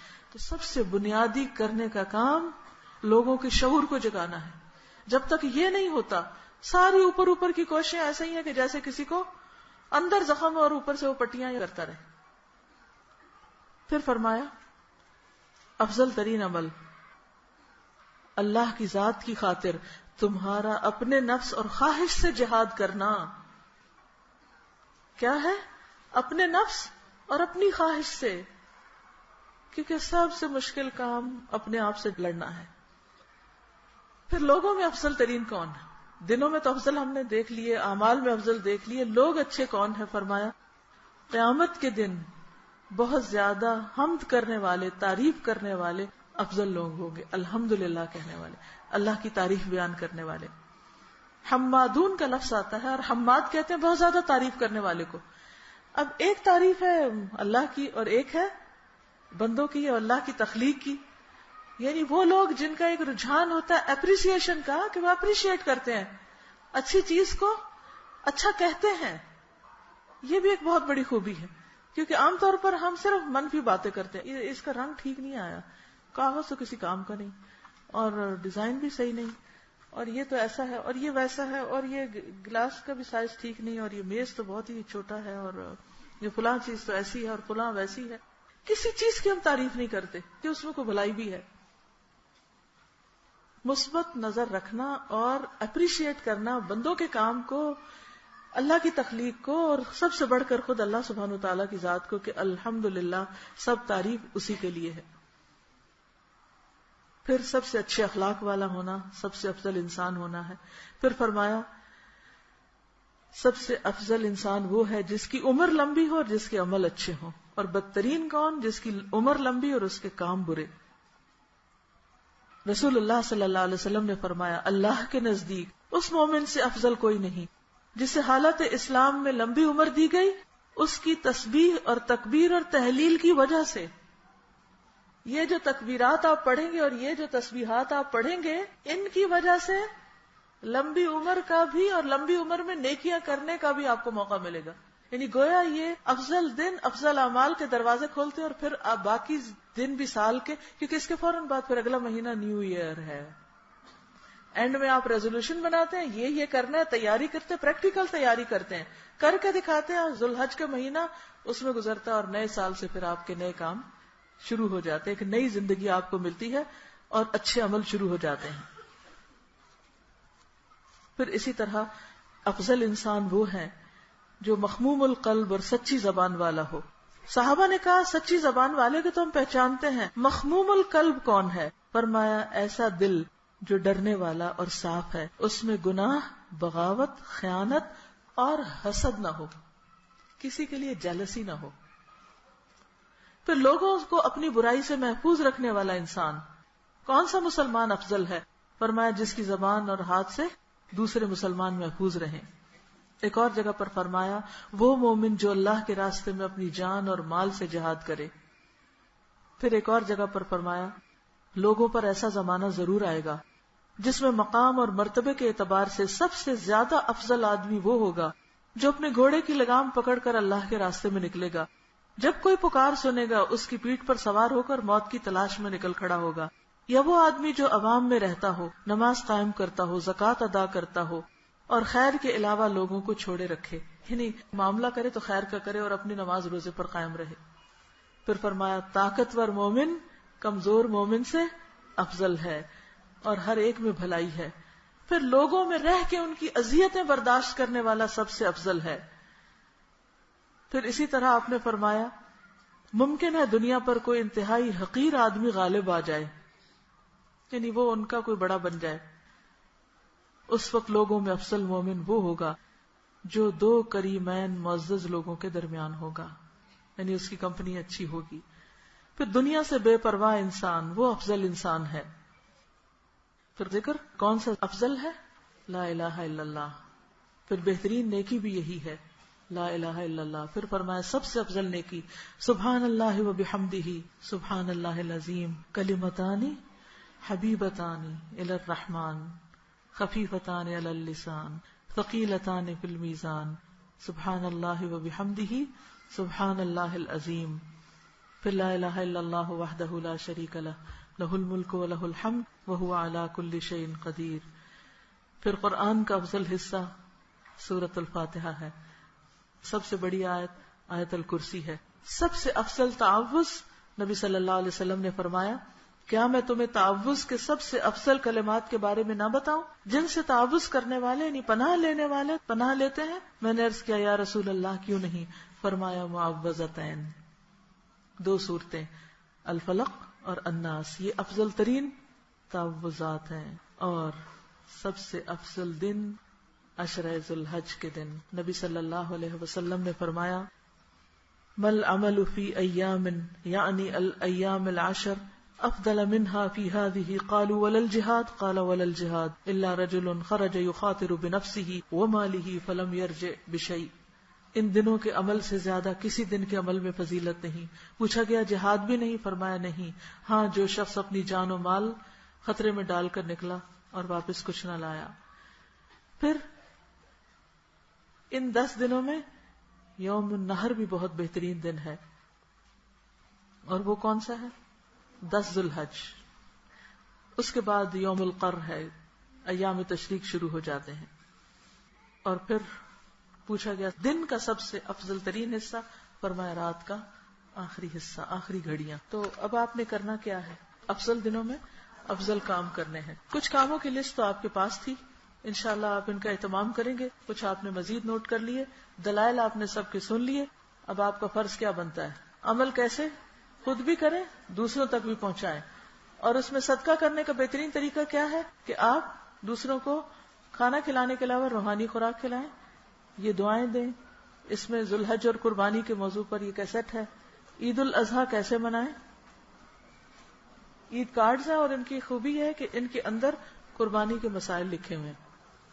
پھر عشرہ ذی الحج، یہ باتیں جو میں نے بہت سی کی ہیں ان میں یہ اس میں موجود ہے. پھر قربانی کے بارے میں بھی معلومات ہے.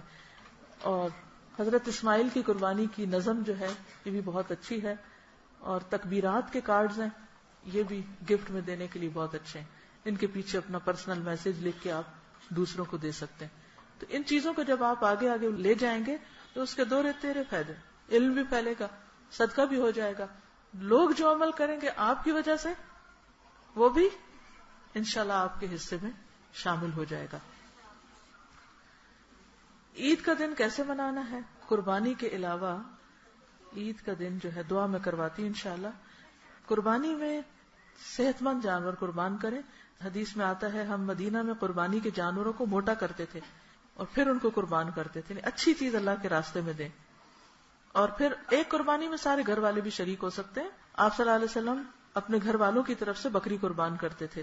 حجۃ الوداع کے موقع پر اپنی بیویوں کی طرف سے گائے قربان کیا آپ نے، اور خود 100 اونٹ قربان کیے، 1 نہیں 2 نہیں. ہم کہتے ہیں 1 اونٹ میں 7واں حصہ ہم ڈال لیں تو بڑی بات ہے، لیکن جب اللہ توفیق دے تو ضرور کرے. اور پھر یہ کہ قربانی جو ہے دراصل ایک مسنون عمل ہے اور اللہ کے قرب کا ایک ذریعہ ہے. اس کو قرب کی نیت سے دیں، کوئی فرض واجب سنت کی تقسیم میں پڑھ کر حساب کتاب کر کے نہیں. پھر یہ کہ عید کی تیاری کریں، نئے کپڑے پہنیں، اپنے آپ کو سنواریں ستھرائیں. پھر اسی طرح یہ کہ اس دن صدقہ کریں عید کے دن بھی، کیونکہ یاد ہے کہ جب عید کے دن عورتوں نے اپنے زیورات صدقہ کیے تھے. اب زیور تو خیر بہت ہی مہنگا ہو گیا تو اب صدقہ مشکل ہے اس کا، لیکن کرنے والوں کے لیے کچھ مشکل نہیں. پھر عید کے دن عیدگاہ جائیں اور واپس آ کر قربانی کی جاتی ہے. عید سے پہلے قربانی نہیں کی جاتی. باہم ملیں تو تقبل اللہ منا و منکم پڑھیں. پھر اسی طرح بچوں کو بھی عیدگاہ لے جائیں، نہا دھو کر جائیں، عمدہ لباس پہن کر جائیں. اور صحابہ کرام کا معمول اس دن کیا ہوتا تھا؟ میل ملاقات اور دعا دینا ایک دوسرے کو. ٹھیک ہے، تو اب ہم دعا کر لیتے ہیں. سبحان اللہ والحمد للہ ولا الہ الا اللہ واللہ اکبر ولا حول ولا قوة الا باللہ العلی العظیم. اللہم صل علی محمد وعلی آل محمد كما صليت على إبراهيم وعلى آل إبراهيم إنك حميد مجيد اللهم بارك على محمد وعلى آل محمد كما باركت على إبراهيم وعلى آل إبراهيم إنك حميد مجيد يا حي يا قيوم برحمتك نستغيث اللهم إني أسألك الهدى والتقى والعفاف والغنى اللهم آت نفسي تقواها وزكها أنت خير من زكاها أنت وليها ومولاها اللهم ألبسنا لباس التقوى وألزمنا كلمة التقوى واجعلنا من أولي النهى وأمتنا حين ترضى وأدخلنا جنة المأوى واجعلنا ممن بر واتقى وصدق بالحسنى ونهى النفس عن الهوى واجعلنا ممن تيسره لليسرى وتجنبه العسرى واجعلنا ممن يتذكر فتنفعه الذكرى واجعلنا ممن يتذكر فتنفعه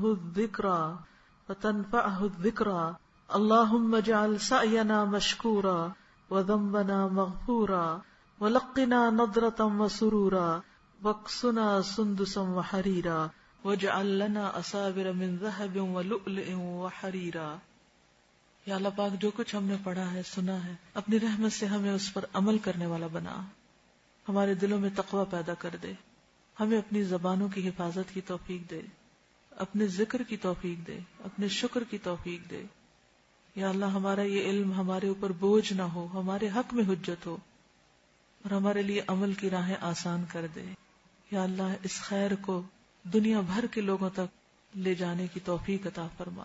یا اللہ تو ہمیں نیکی کے کاموں کی توفیق دے، ہمارے دلوں کا شح اور بخل دور کر دے اور ہمیں وسعت عطا کر. یا اللہ سب کے مال جان علم میں برکت عطا فرما. جو لوگ دور دور سے سننے کے لیے آئے ہیں یا سن رہے ہیں ان سب کو بہترین عمل کی توفیق عطا فرما. ربنا تقبل منا انك انت السميع العليم وتب علينا انك انت التواب الرحيم وصلى الله تعالى على خير خلقه محمد وعلى آله وأصحابه وأهل بيته أجمعين برحمتك يا أرحم الراحمين إلهي آمين. سبحانك اللهم وبحمدك نشهد أن لا إله إلا أنت نستغفرك ونتوب إليك.